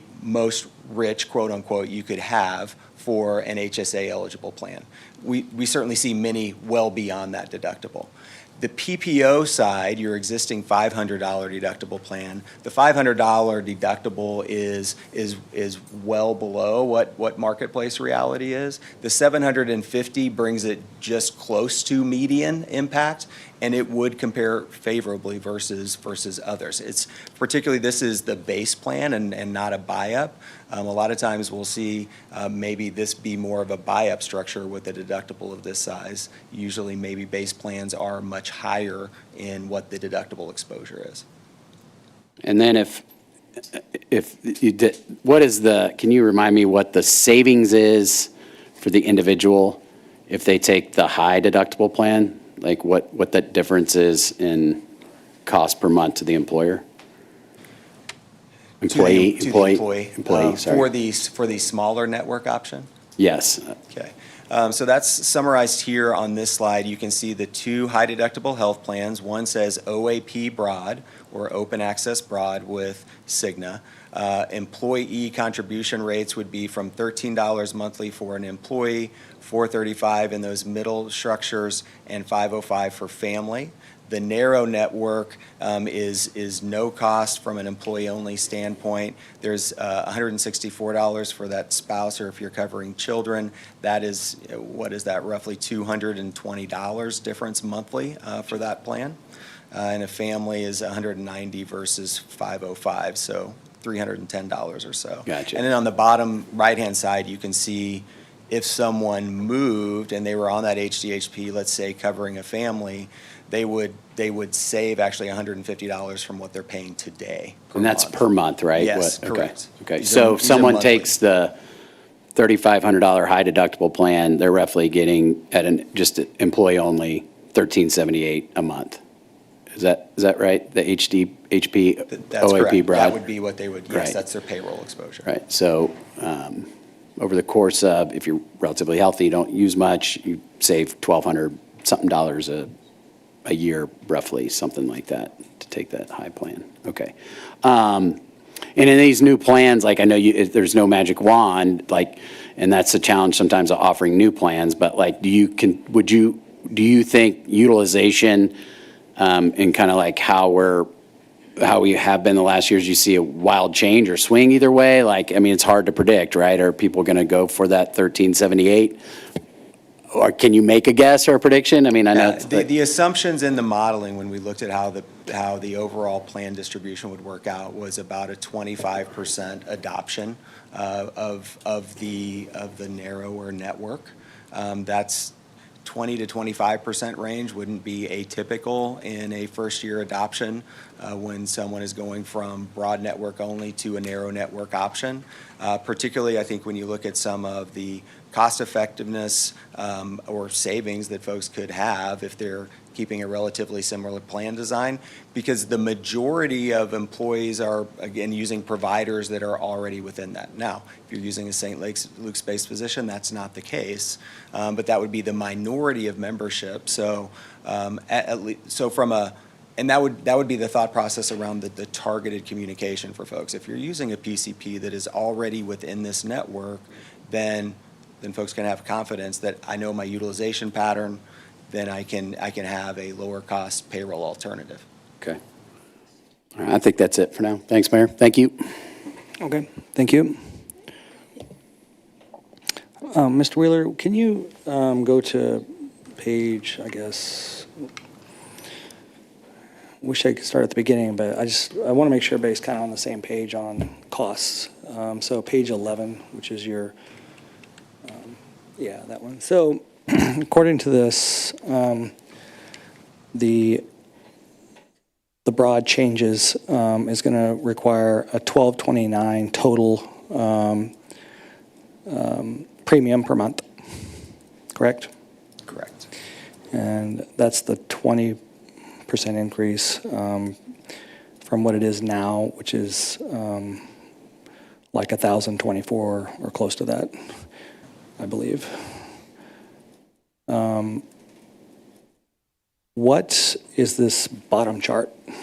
The bottom chart is the City of Lee Summit subsidy for each of That's the what dollars that they can. So basically, afford. that's what we pay. That's what you So of pay. the 1,229, Yeah. City of Lee Summit pays 1,106. That's correct. Okay. So when we do the estimating on this, budget-wise, the number that you're using is which one? The 16,965 or 16 million, almost 17 million, or the 14 million at the bottom? From the city's exposure and cost, it's the 14.388 million number on the bottom, because regardless of which of these four options your employees will elect, the city's subsidy is effectively the same. It's level set to that 90, 75, 75, 75 formula of the $750 broad plan. So the subsidy of 1106 through 2356 for the city is exactly 90% of the employee-only rate, which is $1229, and the other tiers are 75% of that $750 broad plan. The only nuance you'll see on that bottom grid is in an instance where the actual premium rate is less than what the city's subsidy amount available for employee-only coverage, which is $1,106.42. Both of the narrow network plans fall below that subsidy from the city, so the city will be subsidizing just the cost of the premium in those instances. And that's when we looked at the payroll page, those two plans had $0 from an employee payroll standpoint. So the $14,388,000, but that is an estimate, that is a budgetary item that you're putting in there that the city is paying, but it's an estimate based on the broad PPO plan? This, unless you have enrollment change, i.e. you dropped enrollment or added enrollment, the 14.3 should be pretty specific. We're not expecting volatility in that number. The premium number up above, yes, could modify based upon where people are mapped. The city's subsidy amount will not change in any substantive degree because it is tied and anchored to that $750 broad structure. So the city's dollar subsidy down below, those dollars are ported for an employee, whichever plan they elect. Well, that's not how we think about things up here. So when we budget for something, we would like to know how much it's going to cost. So that is an estimate based on worst case scenario. Is that accurate? I think any scenario would yield 14.3 million, unless your enrollment overall changes. This is covering 716 employees, so that cost is based upon the number of employees covered and which tier of coverage they're electing. But that should be roughly the outcome, unless enrollment should change. Okay. Because your subsidy amounts in that bottom grid do not change. I need Ms. Berichter up here then. Well, it could change if everybody elected a right. So, Yes. right. So we're basing it that everybody would stay kind of in their buckets, employee, spouse, or whatever. So it could change. It just depends on. Historically, If you change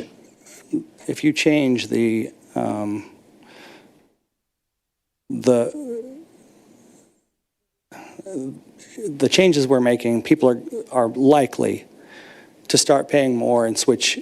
You're trying to get them to switch over to the narrow network. I understand that, but things could change. And you're saying that number at the bottom is based on the current allocation to the current PPO plan, base plan, versus the high deductible plan, et cetera.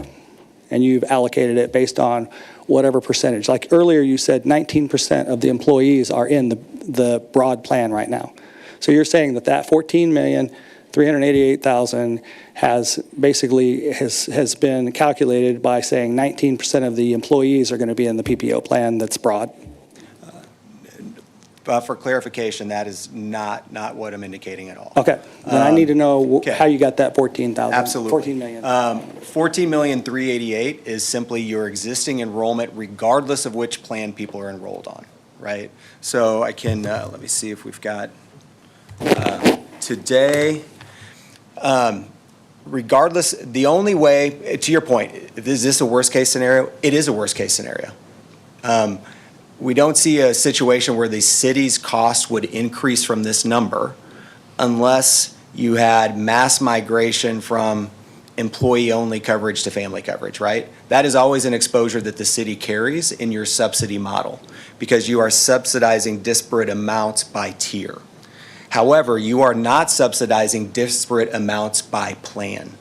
So the subsidy that you are creating, yes, is based off of a percentage of the $750 broad plan. However, your subsidy doesn't change if somebody goes to a different plan or a narrow network. So it would be a worst-case scenario number.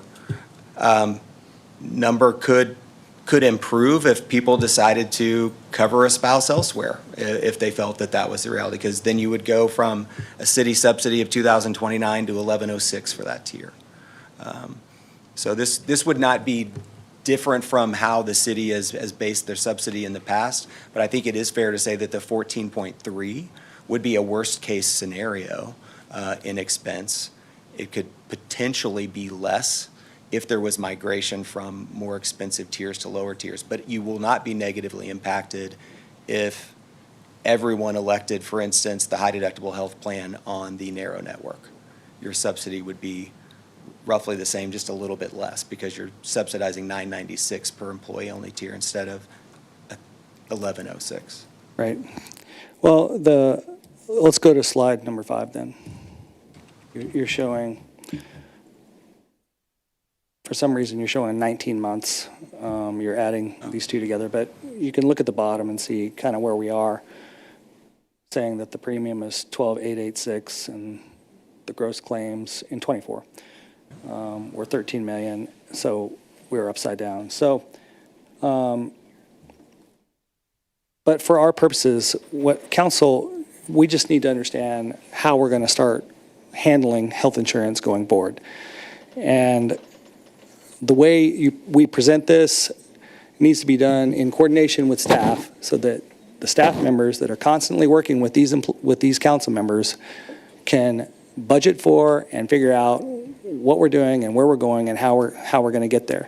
Because right now, these costs, like none of these numbers are even actual for 24, because people do migrate from plan to plan, or we don't have as many employees, or there's just a lot of variation that goes into this budgeting.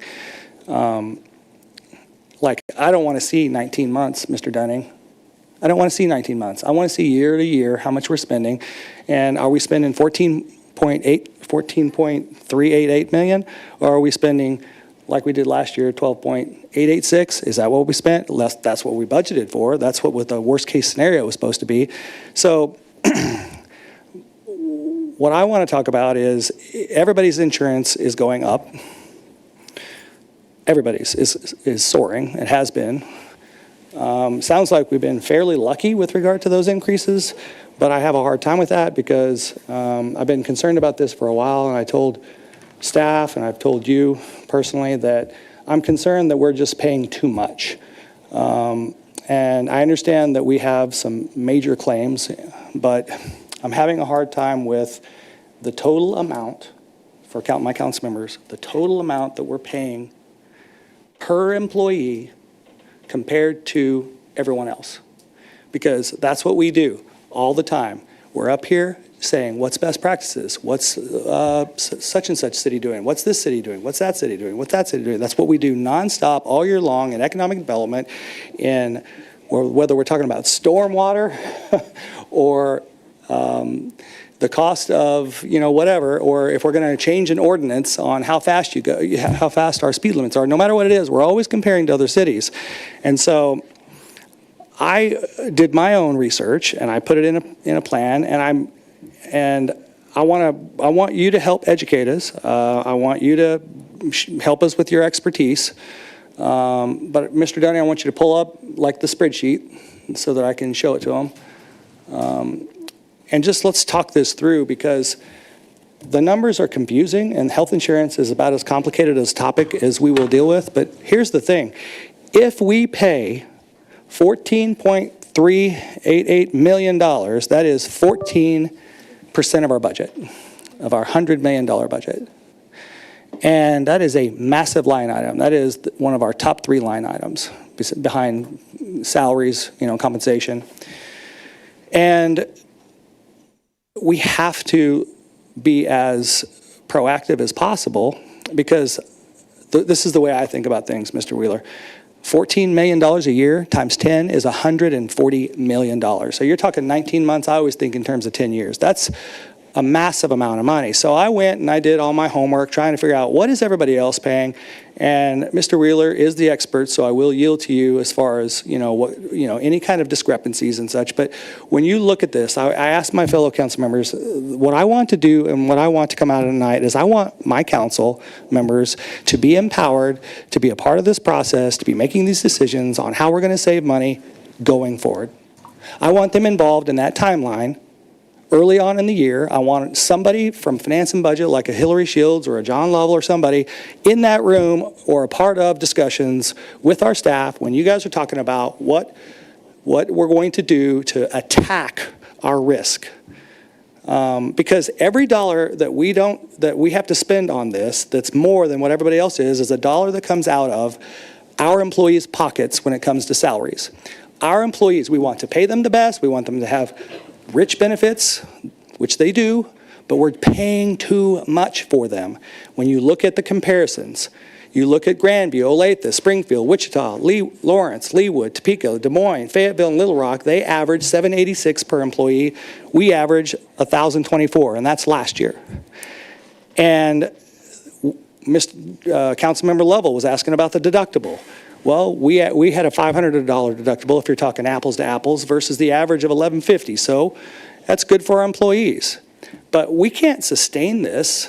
I know we changed this to $750, but we can't just sustain this if we keep getting 20% increases. And I think that's the thing is we're already paying more than everyone. And this is a lot of money. So whenever I asked, how are you coming up with this dollar amount? I'm wondering, are you saying that 19% are on one plan or another plan? So if you flip the page, if everybody was on this plan, I put 700 employees. That's 350 employees on the individual, 140 on the employee, 210. There's just a lot of difference there that I don't know how much more we're overpaying. Maybe we're only paying a little bit more. Maybe it's millions. Maybe it's whatever. But we have got to figure out how to get on the same page with these other organizations. And go back up, Mr. Dunning. I have a hard time believing that we are that much more sick with more claims than every single city on this list. I have a tendency to think that we, as a council, need to tell staff, and staff needs to tell Mr. Wheeler, then we need to start implementing strategies like the rest of these cities do at the bottom, where you go all the way down to the last line and it says, are they fully funded or are they self-funded? Because I know it looks like Cigna's taking a hit. I know it looks like Cigna is paying, more claims and such. And maybe 1 year it's possible that they have, such as this year. But there are things that we should be implementing.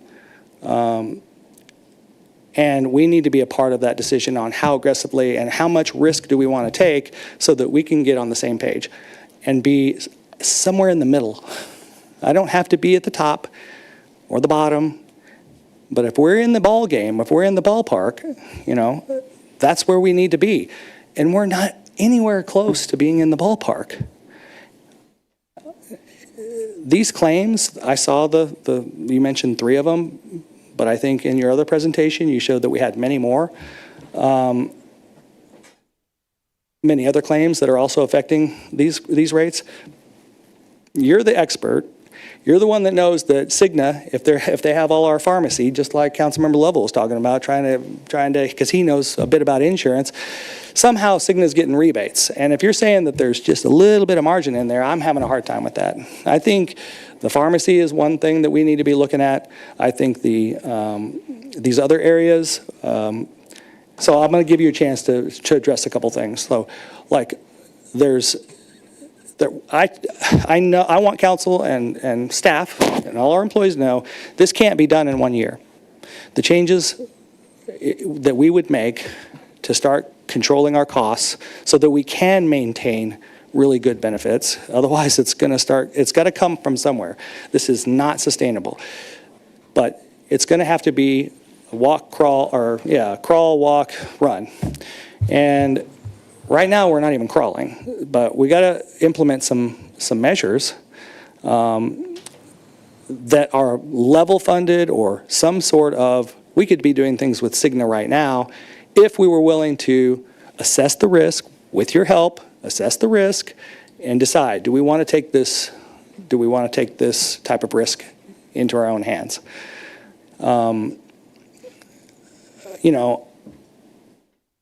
I've been doing this long enough that I know that we're not spending $14 million a year because of how we budget. That's a worst case scenario.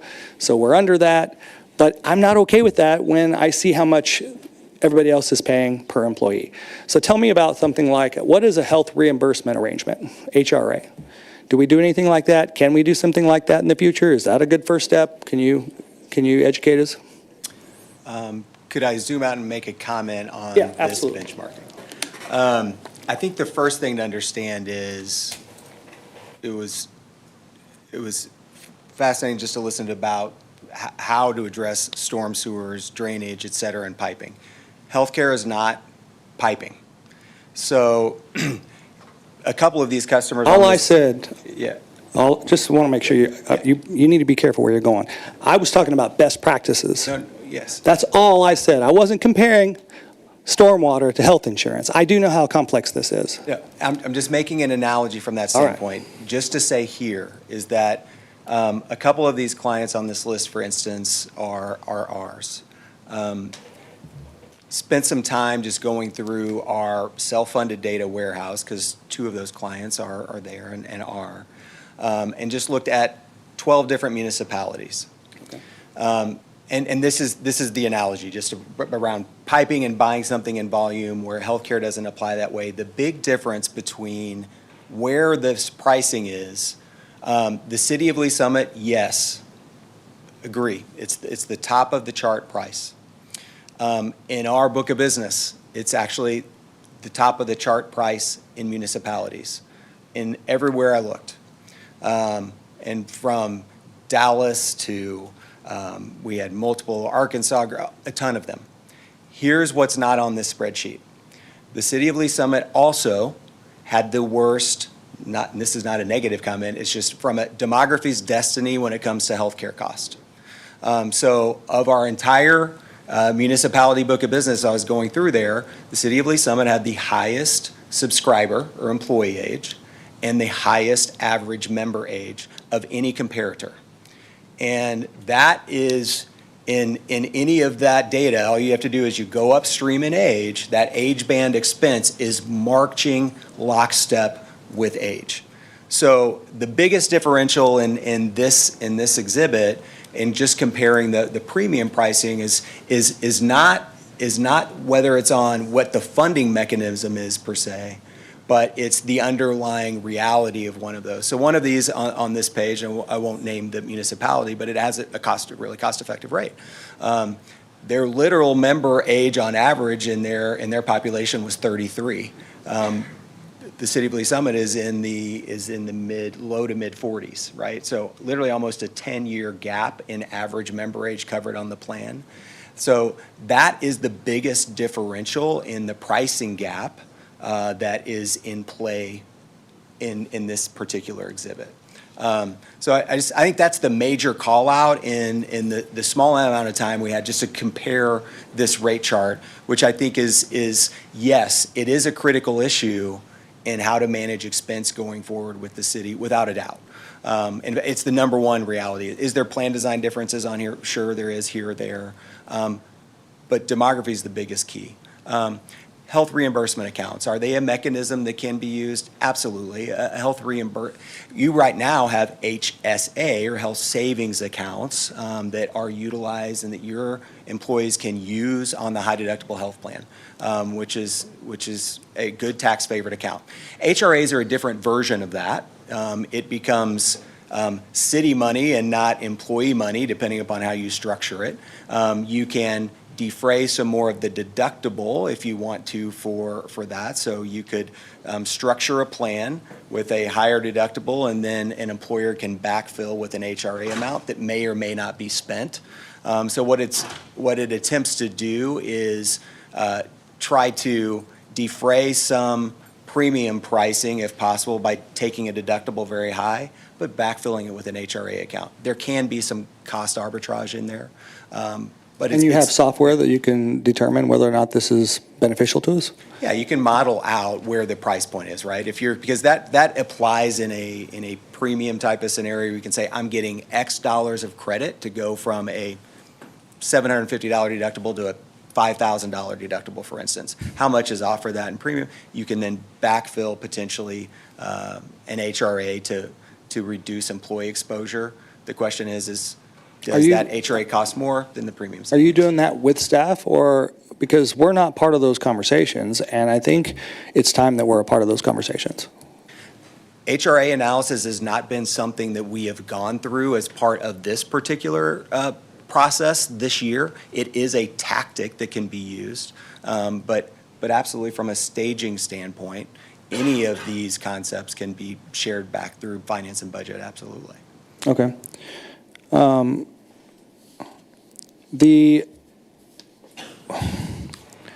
The pharmacy, you've bundled it with Cigna, but you can also separate it out.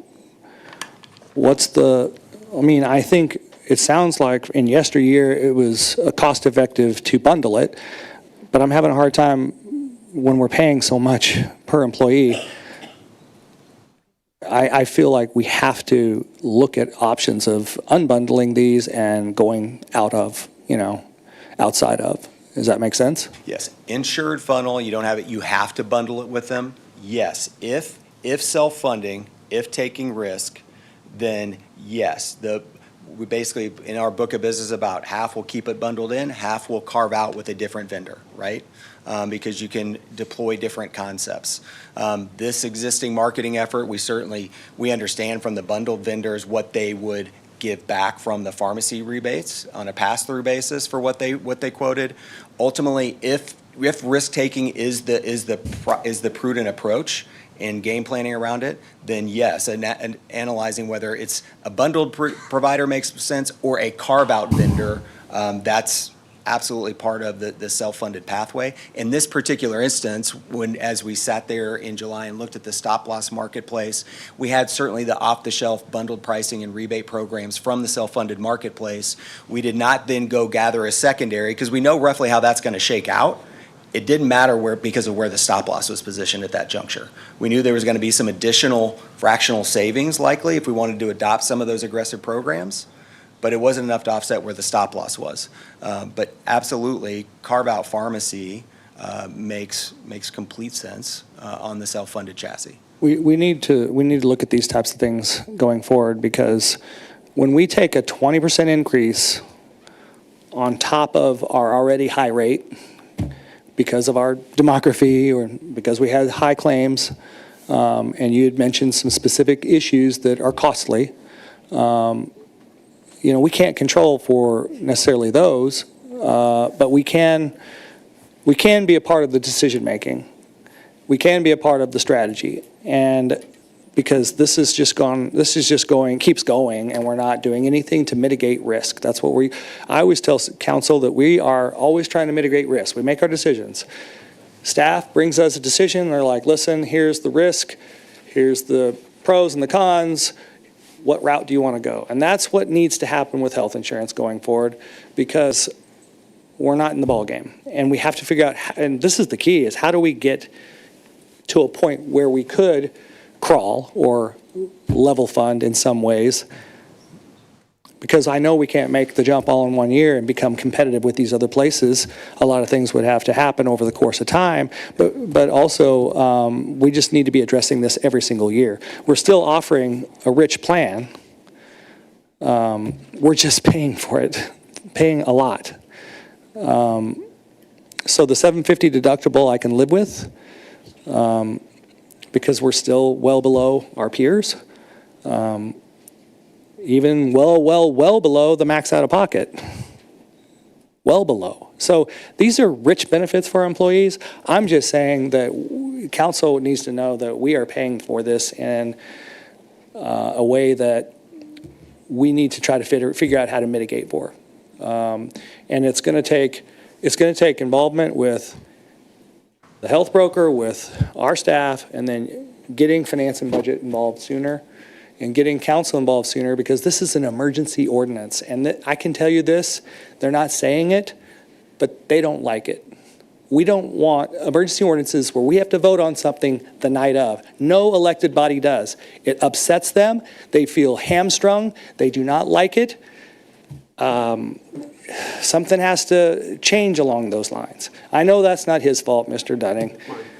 It's not his fault. But it's a message to you, Mr. Dunning. Yes, it's a message to staff. We have got to work together on this. We will take responsibility for the direction. They're going to do the work. You're going to guide, but that's not happening right now. We are not doing that. And there's a lot of other things that, I could get into. I've already just to council, I already met with Mr. Wheeler. I already gave him a hard time once. I'm giving him a hard time right now so that everybody needs to know this council going forward needs to take this health insurance in a different approach with regard to strategy, long-term plan, 3-year plan, how are we going to get there, little by little, and that way we can ensure that we are paying our employees above market. That's where we want to be. We want to be apples to apples. We want to be competitive here. We want to be above market on pay. We're not going to be able to do that if this keeps going like this. It's not going to work. There's going to come sooner or time. It's just like you're talking about when you're trying to decide which way to go. There's going to come a point where there's a tipping point and there's not going to be enough funds. So I do think, Mr. Dunning, the other part of this for staff is that we have got to I shouldn't do this. I shouldn't have to do this spreadsheet. I worked long and hard on that spreadsheet, and this needs to come from, we need to have the type of relationship with our health broker that Mr. Wheeler's telling us that, or you guys are telling us that we're paying this much, even if it is because of things that we can't control. We just need full transparency, because otherwise, yes, we're happy that we're providing a great benefit plan, but we need to know exactly what it costs, and we need it in terms that we understand, not just terms that the health insurance brokers are. You got to be the translator. Yep. You have to be the translator between them. And you do it with the employees, but their position is, what am I paying individually or as a family or whatever? For us, we're trying to figure out how to budget for this. And it just keeps getting higher and higher like everybody else's, but we've got some other obstacles. So go ahead, sir.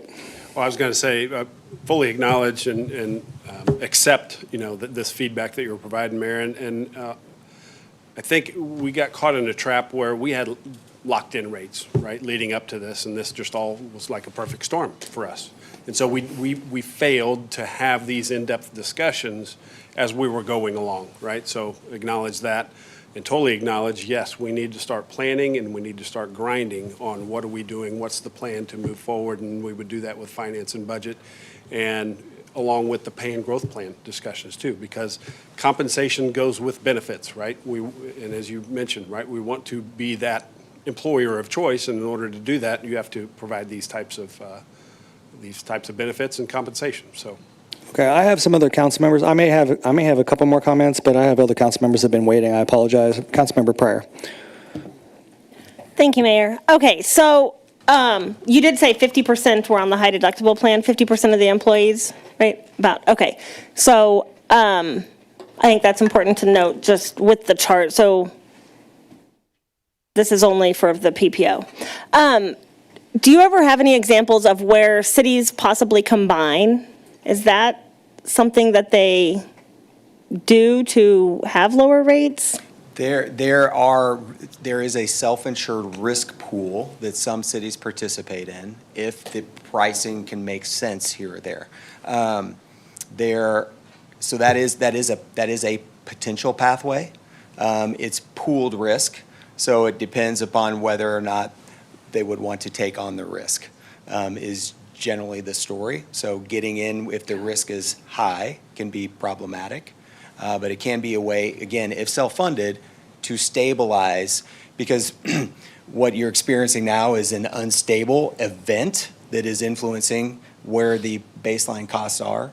But yes, that is a possible pathway too. Okay, and then, so I had ChatGPT make me a quick chart really quick, and it just listed some ways. I asked how to save insurance, and it listed ways like on-site gyms, or an on-site gym, things like that. It's not going to be immediately, but it would be long-term. Wellness and preventative care, do we have, which I'm on the high deductible because my husband's a firefighter paramedic, and I feel like there's not a lot of education if there are, but are there any wellness plans that we currently offer? And if there is, there's no education for the families for that could potentially cut rates. Are there any wellness plans that we? Jennifer, you want to talk about the wellness program?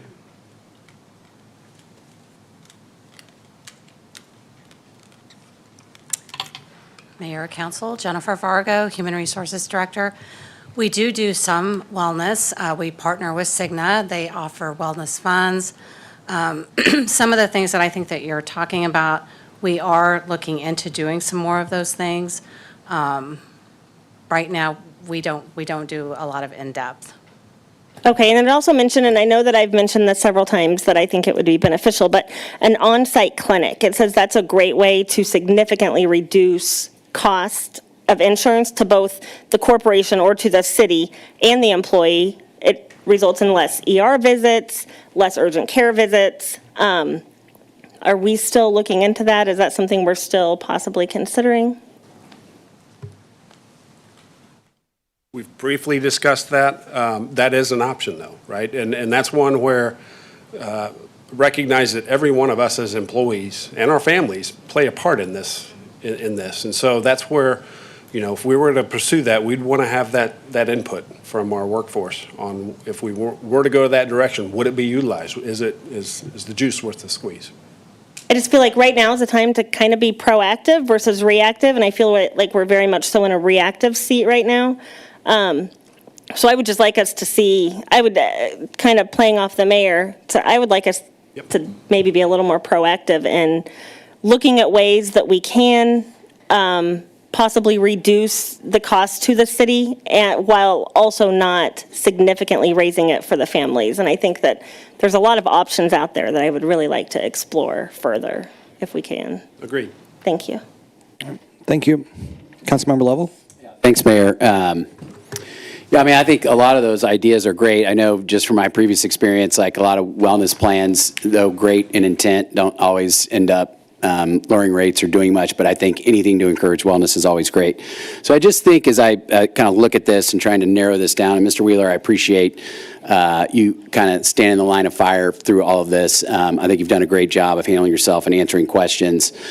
We do, so like when we do competitive pay rates, we compare against other cities and municipalities, and we want to make sure we're in line with them. This is a different scenario where it's like, it takes a benefit away, but why wouldn't we be doing the same thing when it comes to kind of like measuring benefits and doing that? And then I think we could go, the sky's the limit on options, right? So what we have to do as a city is we kind of have to bring this in.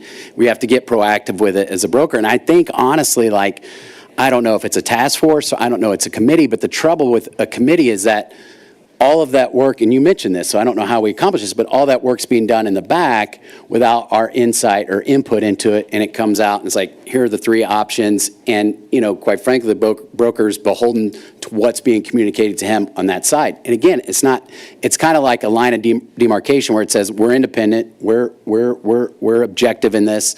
Let's come up with some solutions. Let's get things going in the right path, and then let's explore these things like an HRA might be a great option or whatever that might be. And so I don't know what that is, but I think it's kind of narrowing down the options and the things we want to look at. What's the lowest hanging fruit that we can take care of today? The deductible is the lowest hanging fruit right out of the gate. That's the lowest hanging fruit. We could do that. They have great tools and resources to run this data. And it's no fault to staff too, because like, they probably don't even know, to ask some of these things or run some of this data and this analysis and doing these comparisons and trying to figure that out. It's like, the thing is, we want a great benefits program. We want to, I would say drive utilization, but like we can become better consumers as employees and how we consume our healthcare and how we do those things. And so what that requires is some hard work and maybe creating a great framework now and moving forward how we approach this. And that gives you a better shot of being successful. That gives us more line of sight as to what's being built. And I don't know if I know that answer, and maybe that's a special committee or task force or something like that to kind of come up with that. And then we can just start tackling it. And we can start to see these options that we as a city might look differently on than maybe the employer that's like, man, that seems like wild, and the staff is, and the council's never going to support some sort of self-funding. It's like, we can run data and analytics and go through all that stuff to make those measured decisions to improve outcomes for everyone in this situation. And so I don't know what that answer is, but I think you hit on that earlier, and I would be happy to lend myself to be a part of those conversations or however we could do that. But what we're doing now is not sustainable, and it's not unique to what every employer in the private sector is going through or any other municipality is going through right now. It's just, this is where we are, and let's just roll up our sleeves and let's start taking action. And I appreciate you taking the time to put all of this together and bring this conversation forward. And it's not meant to be adversarial. It's just meant to be like, hey, we can do better. We can do better for our employees, and we can do better as a council, and we can certainly equip our broker, our advisor, like with better direction to give us those tools and things to make these decisions. Thanks. Thank you. The only other thing I want to say is just, like I did meet with Mr. Wheeler and I talked to him about his scope. I'm like, your scope says everywhere that we're going to constantly and look at alternate funding, strategies and mechanisms. There's all kinds of things in his, that they can do. But it's going to take us also being proactive, like is being said here, as in we want to do this, and we need to let staff know we want to do this. We want to look at all our options. Because of that meeting with Mr. Wheeler, I made some requests of staff. I want to know, I want to understand this. I want to understand what we're budgeting and then what we're actually paying.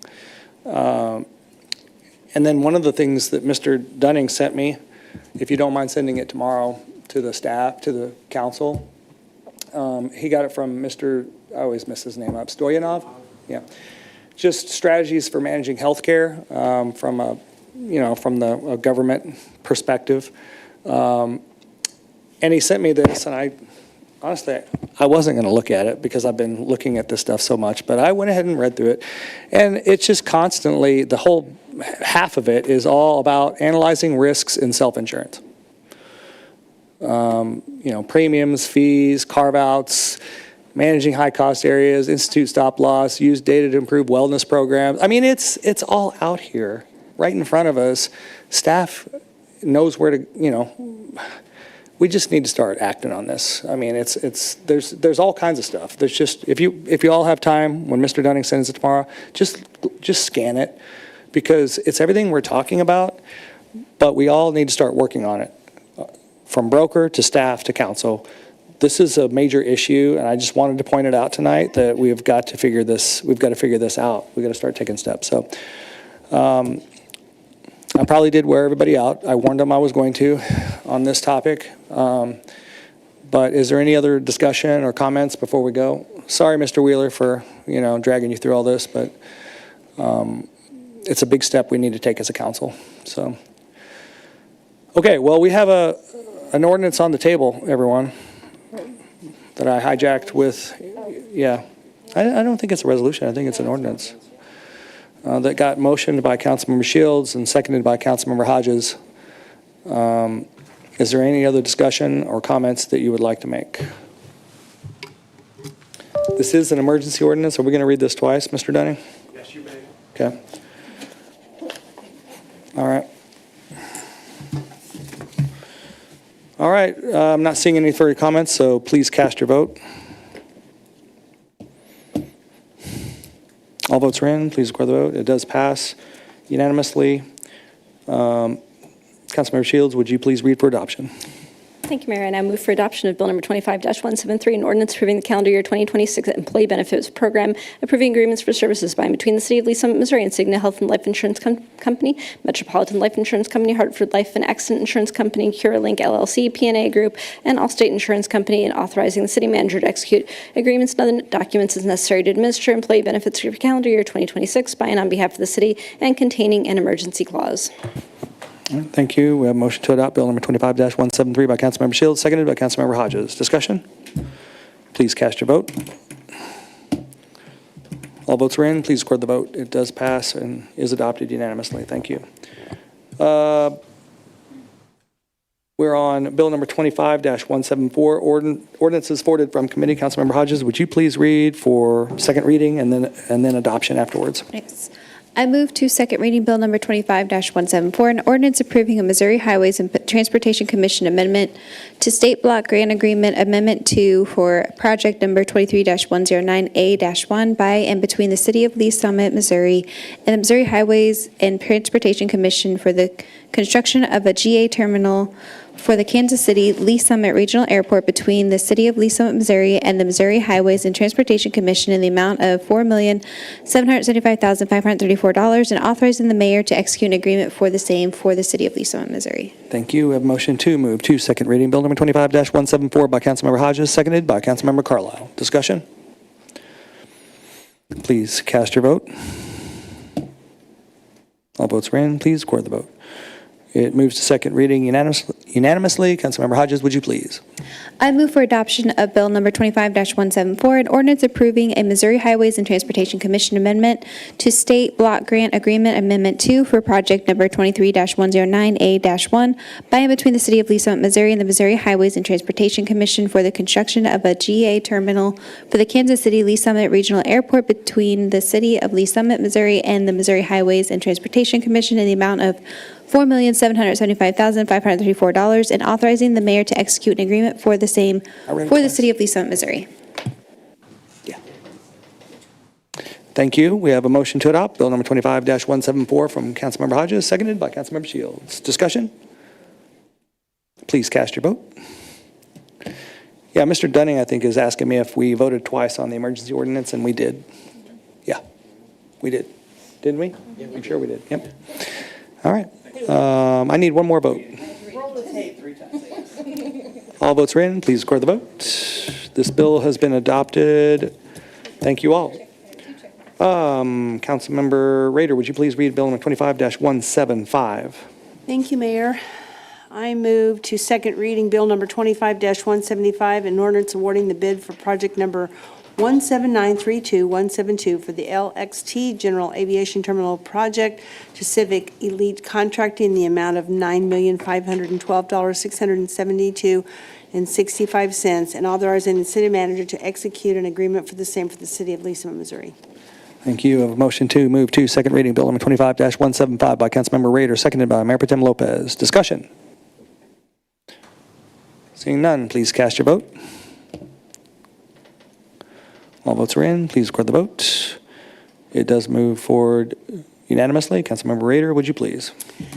I moved for adoption Bill number 25-175, an ordinance awarding the bid for project number 17932-172 for the LXT General Aviation Terminal Project to Civic Elite Contracting in the amount of $9,512,672.65, and authorizing the city manager to execute an agreement for the same for the City of Lee Summit, Missouri. Thank you. We have a motion to adopt Bill number 25-175 by Councilmember Rader, seconded by Mayor Pro Tem Lopez. Discussion. Please cast your vote. All votes are in. Please record the vote. That bill is adopted unanimously. Thank you. Councilmember Lovell, would you please read Bill number 25-176? I move for second reading Bill number 25-176, an ordinance amending Chapter 29, Traffic and Motor Vehicles of the Code of Ordinances for the City of Lee Summit, Missouri by revising Appendix B, Schedule of Stopping, Standing, and Parking Restrictions for certain streets and segments of streets located in the City of Lee Summit, Missouri. Thank you. We have a motion to move to second reading Bill number 25-176 by Councilmember Lovell, seconded by Councilmember Shields. Discussion? Seeing none, please cast your vote. All votes are in. Please record the vote. It does go to second reading. Councilmember Lovell, would you please? I move for adoption Bill number 25-176. An ordinance amending Chapter 29, Traffic and Motor Vehicles of the Code of Ordinances for the City of Lee Summit, Missouri by revising Appendix B, Schedule of Stopping, Standing, and Parking Restrictions for certain streets and segments of streets located in the City of Lee Summit, Missouri. Thank you. A motion to adopt Bill number 25-176 by Councilmember Lovell, seconded by Councilmember Funk. Discussion? Please cast your vote. All votes are in. Please record the vote. That bill is adopted unanimously. Thank you. Councilmember Shields, would you please read Bill number 25-177? Thank you, Mayor. I move for second reading of Bill number 25-177, an ordinance approving a specialized aviation service organization, SASO, agreement between the City of Lee Summit, Missouri and MJ Aviation Innovations, LLC for a period of 5 years with continuing options for renewal to perform aircraft, airframe, and power plant maintenance, repair, and inspection services at the Kansas City Lee Summit Regional Airport, and authorizing the mayor to execute an agreement for the same for the City of Lee Summit, Missouri. Thank you. We have a motion to move to second reading Bill number 25-177 by Councilmember Shields, seconded by Councilmember Hodges. Discussion? Seeing none, please cast your vote. All votes are in. Please record the vote. It does go to second reading unanimously. Councilmember Shields, would you please?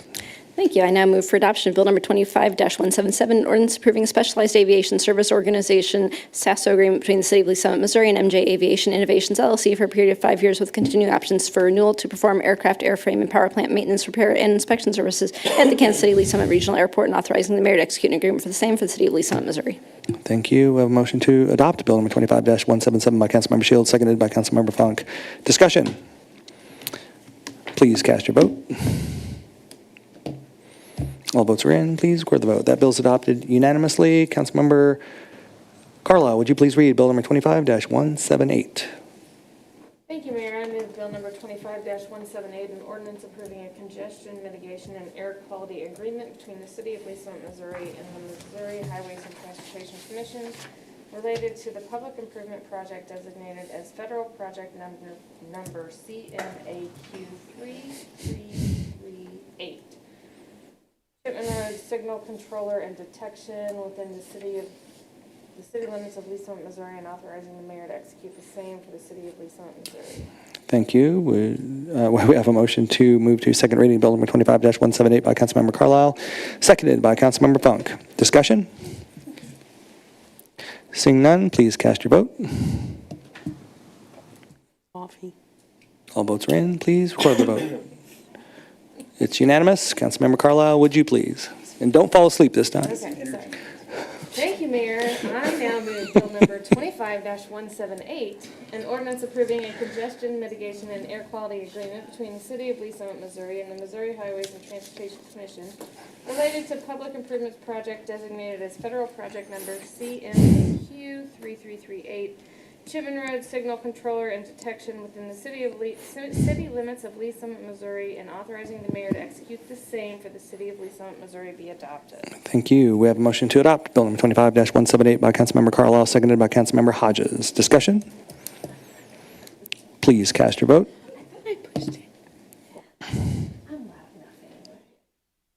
All votes are in. Please record the vote. It's unanimous. It's adopted. Thank you. Councilmember Mayor Pro Tem Lopez, would you please read Bill number 25-179? Yes, thanks, Mayor. I move for second reading Bill number 25-179, an ordinance awarding the bid for project number 893 for the crack seal fiscal year 26 program to Sweetens Sealing Services LLC in the amount of $262,000 and authorizing the city manager to execute an agreement for the same for the City of Lee Summit, Missouri. Thank you. We have a motion to move to second reading Bill number 25-179 by Mayor Pro Tem Lopez, seconded by Councilmember Funk. Discussion? Seeing none, please cast your vote.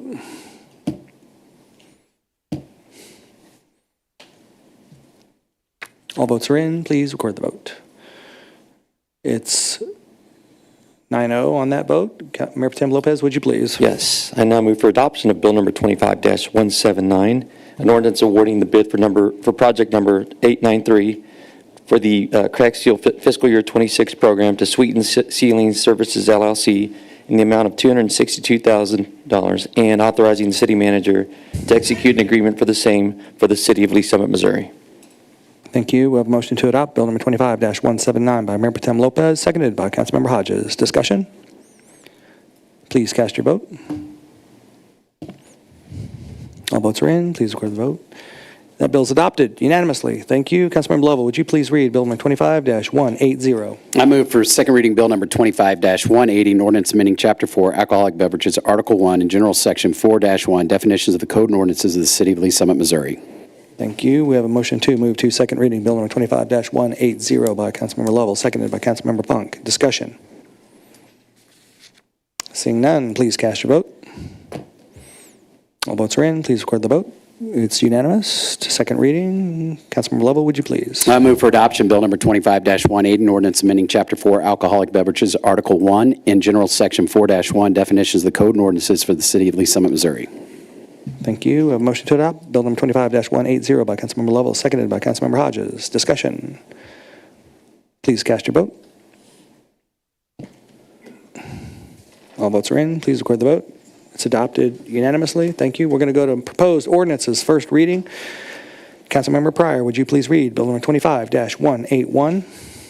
Thank you, Mayor. I move to advance to a second reading, Bill number 25-181, an ordinance vacating a portion of a certain easement located at 1900 and 1920 Northeast Discovery Avenue in the city of Lee Summit, Missouri. Thank you. We have a motion to move to second reading, Bill number 25-181 by Councilmember Pryor, seconded by Councilmember Rader. Discussion? Seeing none, please cast your vote. All votes are in. Please record the vote. It does move to second reading unanimously. Thank you. Councilmember Hodges, would you please read Bill number 25-182? I advance to second reading Bill number 25-182, an ordinance approving the First Amendment to the John Knox Village Chapter 353 Redevelopment Agreement among the City of Lee Summit, the John Knox Village Redevelopment Corporation, and John Knox Village. Thank you. We have a motion to move to second reading Bill number 25-182 by Councilmember Hodges, seconded by Councilmember Rader. Discussion? This is the 2-year extension, right? You guys have waited all night long till 10 o'clock at night for us to get here. I apologize for your wait. Any discussion on this? Moving this 2 years, get things worked out with our community partner, John Knox Village. Seeing none, please cast your vote. Oh, hold on. Sorry, I just had a quick question. Please hold your vote. Councilmember Hodges? No, I just had a quick question, because I remember when they were here last time, I know we had a lot of questions. So like, is this just to give them time to come back? 2 years. Okay, so I just want to make sure I Moves it understood that 2 correctly. years so that we can talk about a different structure or Perfect. take down of the property and Okay. just you know, they've had a lot of changes, if I remember right, and they were under the time pressure, and so this was a way to Continue. give them time to Perfect. work Thank this. you. Yep, thank you. Please cast your vote. All votes are in. Please record the vote. Moves to second reading unanimously. So one more reading and second reading. It looks like it's going to get through. So yeah, we'll try to make it a short night next time. Who's up? Councilmember Rader? Are you up? Thank you, Mayor. Yes, sir. Councilmember Rader, please read Bill number 25-183. I move to advance Bill number 25-183 to second reading, an ordinance approving a Cooperative Funding Agreement for the construction and dedication of a welcome monument signed by and between the City of Lee Summit, Missouri and the Industrial Development Authority of the City of Lee Summit, Missouri. Man, I'm excited about this one. We've been waiting for this one for a long time. Wow, okay. We have a motion to move to second reading, Bill number 25-183 by Councilmember Rader, seconded by Councilmember Hodges. Discussion. Yes, Councilmember Rader. Thank you, Mayor. I just want to note, so this ordinance is approving the funding, establishing how you're going to fund the sign, but what happens after that? So do we have a designer that makes the sign? Does it go before the public? How does that work? Really quick. Good evening, Mayor and Council. Sean Marshall, graduate fellow. So essentially what you're seeing is the very first part. You're correct. It's the funding agreement between the Industrial Development Authority and the city. And then following this in October, we plan to present to Public Works a design construction agreement with a vendor. And then that'll move the design process forward. There will be a public charrette and plenty of time for public comment as well. So how does the public comment work? So we will be getting into more detail about that with the vendor once we get there. But I do know we're going to have a couple-hour period similar to what we've done with like our beautification, where we invite the public to provide preferences and things on the welcome monuments across the region, as well as what we currently have. And they can kind of say, we prefer native grasses, or we prefer, towers or walls, or we would take that. Then our vendor would provide 3 to 5 designs or so, present those to the IDA, and then they would go to City Council. Okay, so but you're coming before Public Works for the initial Yes, ma'am. drawing. Okay, that's good. I'm on that committee. Thank you. Thanks, Mayor. Thank you. I have a question on that. Can you make sure it's as beautiful as the maple seed, the whirly bird out there, sculpture that we have? The helicopter seed? It's a bit of a tall order, but I can see what I can do. I'm telling you, that would get some attention. I agree. Okay, thanks. Councilmember Shields? This is one of those, the fund balance projects, correct? That's correct. General Fund Reserve to continue to deliver on our community gateway monuments. Since we have 2, we need 2 more. Yep. No, I'm just excited. We had that whole big discussion about what to do with our fund balance reserve, and this is one of the projects that we targeted, in part because it had these possible matching funds available. So just really excited to see all those tax dollars being put to work. So thank you. Piggyback off that, the matching dollars she's talking about, we have the IDA, the Industrial Development Authority. We have a committee of citizens that are on that and manage a little bit of money, and they've been requesting this for quite some time, so they're excited. Thank you. Any further discussion? Thank you for staying so late to answer those questions. Please cast your vote. All votes are in. Please record the vote. It passes unanimously. Thank you. Goes to second reading. Councilmember Carlisle, would you please read Bill number 25-184? I will, and I will even turn my mic on this time. Okay. Thank you, Mayor. I will move Bill number 25-184, an ordinance accepting final plat entitled Pergola Park 6th Plat Lots 134 through 144 and Tracts 12 through 6 feet T and U as a subdivision to the city of Lee Summit, Missouri. Be second read. Nice. Okay. Motion to move to second reading by Councilmember Carlisle, Bill number 25-184, seconded by Councilmember Hodges. Discussion? Another person that waited all night long for one important cast of a vote for a good-looking place that's looking, it is really looking snazzy. Very snazzy. A point of pride in our community. Pergola Park. Any discussion? Please cast your vote.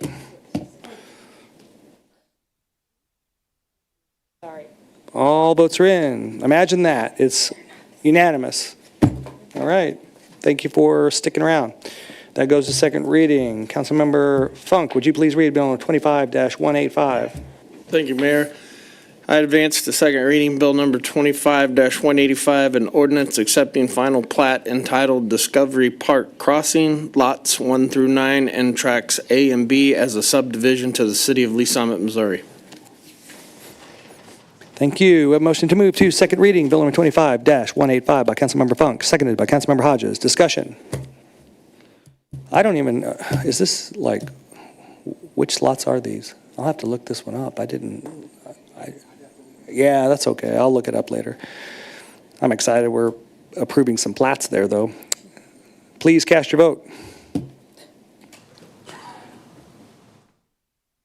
All votes are in. Please record the vote. It does pass unanimously. Goes to second reading. Mayor Pro Tem Lopez, would you please read Bill number 25-186? Yes, thanks, Mayor. I move to advance to second reading Bill number 25-186, an ordinance creating Article 6 and Chapter 26 of the Code of Ordinance of the City Code to provide for the delegation of the authority to the city staff and for the management, operation, security, maintenance, and upkeep of Green Street. Thank you. We have a motion to move to second reading Bill number 25-186 by Mayor Pro Tem Lopez, seconded by Councilmember Hodges. Discussion. Is that why Mr. Dorrance is here, just for this? Is that really? Oh, that's nice. It's good seeing you here outside of your cubicle or outside of Green Street out there. Second, this will go to second reading if it passes, so please cast your vote. It passes 9-0. Please record the vote. And Councilmember Hodges, would you please read Bill number 25-187? I advance to second reading Bill number 25-187, an ordinance approving the Green Street use agreement between the City of Lee Summit and Downtown Lee Summit Main Street Incorporated. Thank you. We have a motion to move to second reading Bill number 25-187 by Councilmember Hodges, seconded by Councilmember Shields. Discussion? Yes, Councilmember Shields. Thank you. I just wanted to mention this did come up at the Downtown Main Street Board meeting this evening that we had right before council, and they were all very anxious and hoping that we would vote for it and very excited to continue running the farmers market. So just wanted to express their support since I don't think any of them were able to I don't make it know. tonight. It's not been busy enough at that farmer's market. They did mention that it's starting to slow down a little bit as it does in the fall. I mean, it's still like 3 times the normal visitors that they would get at this time of Can year. you get a but pretzel yet without having to wait an hour? If you show up when they first open and make a beeline for it, but you got to beeline. choose. Do you want your coffee or do you want your pretzel? Because you can't do both. All right. Darn. Okay. Thanks for the input. Please cast your vote. All votes are in. Please record the vote. It passes unanimously, so you can tell Donnie and Downtown Main Street, we're in business. Well, not yet. We got a second reading, but committee reports. Anybody? Councilmember Hodges. Thank you. So our last CDC, sorry, it's been a while. We had it a couple weeks ago, but we also haven't had council. So just a few updates. We discussed the police department. They presented an ordinance that would add establishments showing motion pictures under a film studio license, movie theaters, to the existing definition of amusement place. This would potentially allow for the sale of alcohol at movie theaters in the city, and should it be requested by a theater. The ordinance was unanimously recommended for approval and full city consideration.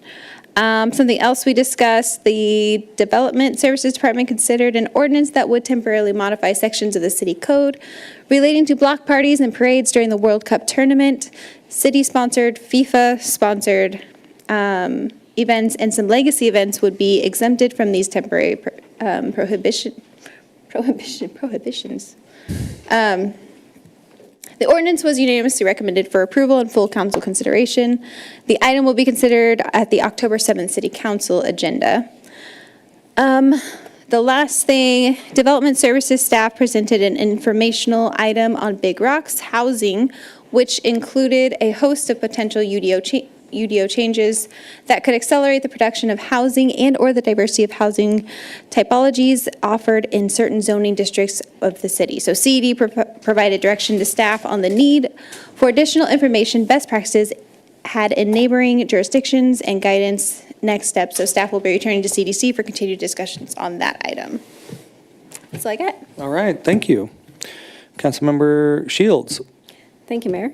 Always excited to hear more housing stuff come up, so thank you, guys.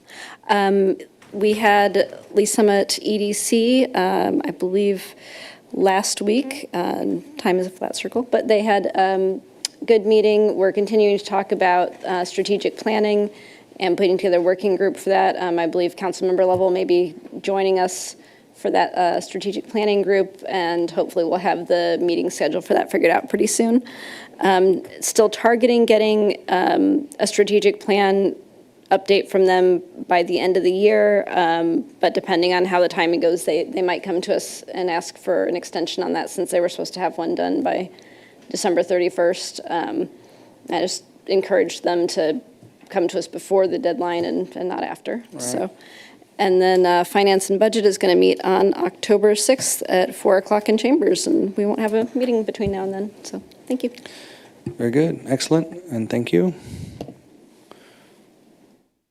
Council comments. You guys didn't bring up MML. You guys represented and you didn't even brag about it. Councilmember Funk. Brag about. Representing for us at MML.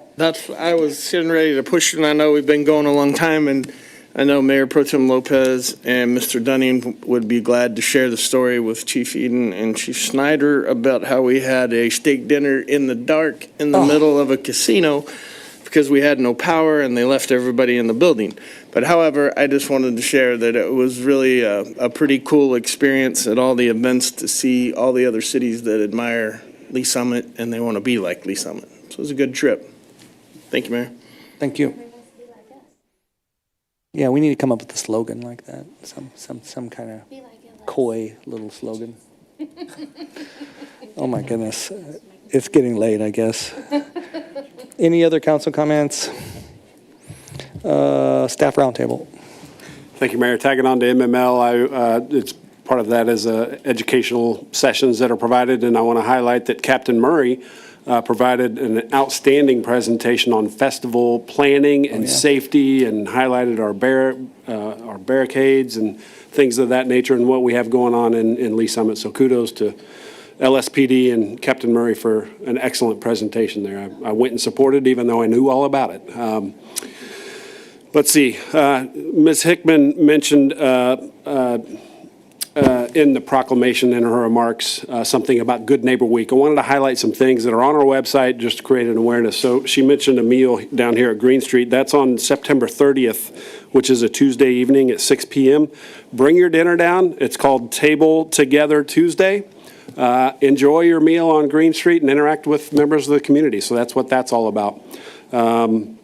That's on September 30th. On October 7th, there will be a community blood drive between 1 p.m. and 5 p.m. at Green Street as well. So that'll be taking place between October 3rd and October 5th. There's on our website again opportunities it's during Good Neighbor Week to clean up a street, clean up your neighborhood. If you register through the city and coordinate with Public Works, bag your trash. We'll come out and pick that up, and it'll be great to see some cleanup efforts throughout the community. So that's another one. And we've provided written reports to you, status updates on housing, on beautification, and on residential solid waste services. So with those written status reports, and with what we considered today or this evening with stormwater, we're working well on all these big rocks, as we call them, council goals. Yep. So if you have any questions about those written reports, please reach out. We'll be happy to provide additional information if that would be helpful. That's it, Mayor. Thank you. All right. Thank you. I think we're at the time that I usually would get to adjourn, but sadly, I have to ask Councilmember Shields to read us into closed session. You all do, though. You all have a great night. All right. Pursuant to Section 610-21-1 of the revised statutes of the state of Missouri pertaining to legal actions, causes of action, or litigation involving a public governmental body, and any confidential or privileged communication between a public governmental body or its representatives and its attorneys, I move to enter closed session. Thank you. We have a motion to move into closed session by Councilmember Shields, seconded by Councilmember Hodges. Discussion? Seeing none, could I get a roll call vote, please? Councilmember Shields? Aye. Councilmember Hodges? Aye. Councilmember Lovell? Aye. Councilmember Pryor? Aye. Councilmember Carlisle? Aye. Rader? Aye. Councilmember Funk? Aye. Mayor Pro Tem Lopez? Aye. Mayor Baird? Aye. Thank you.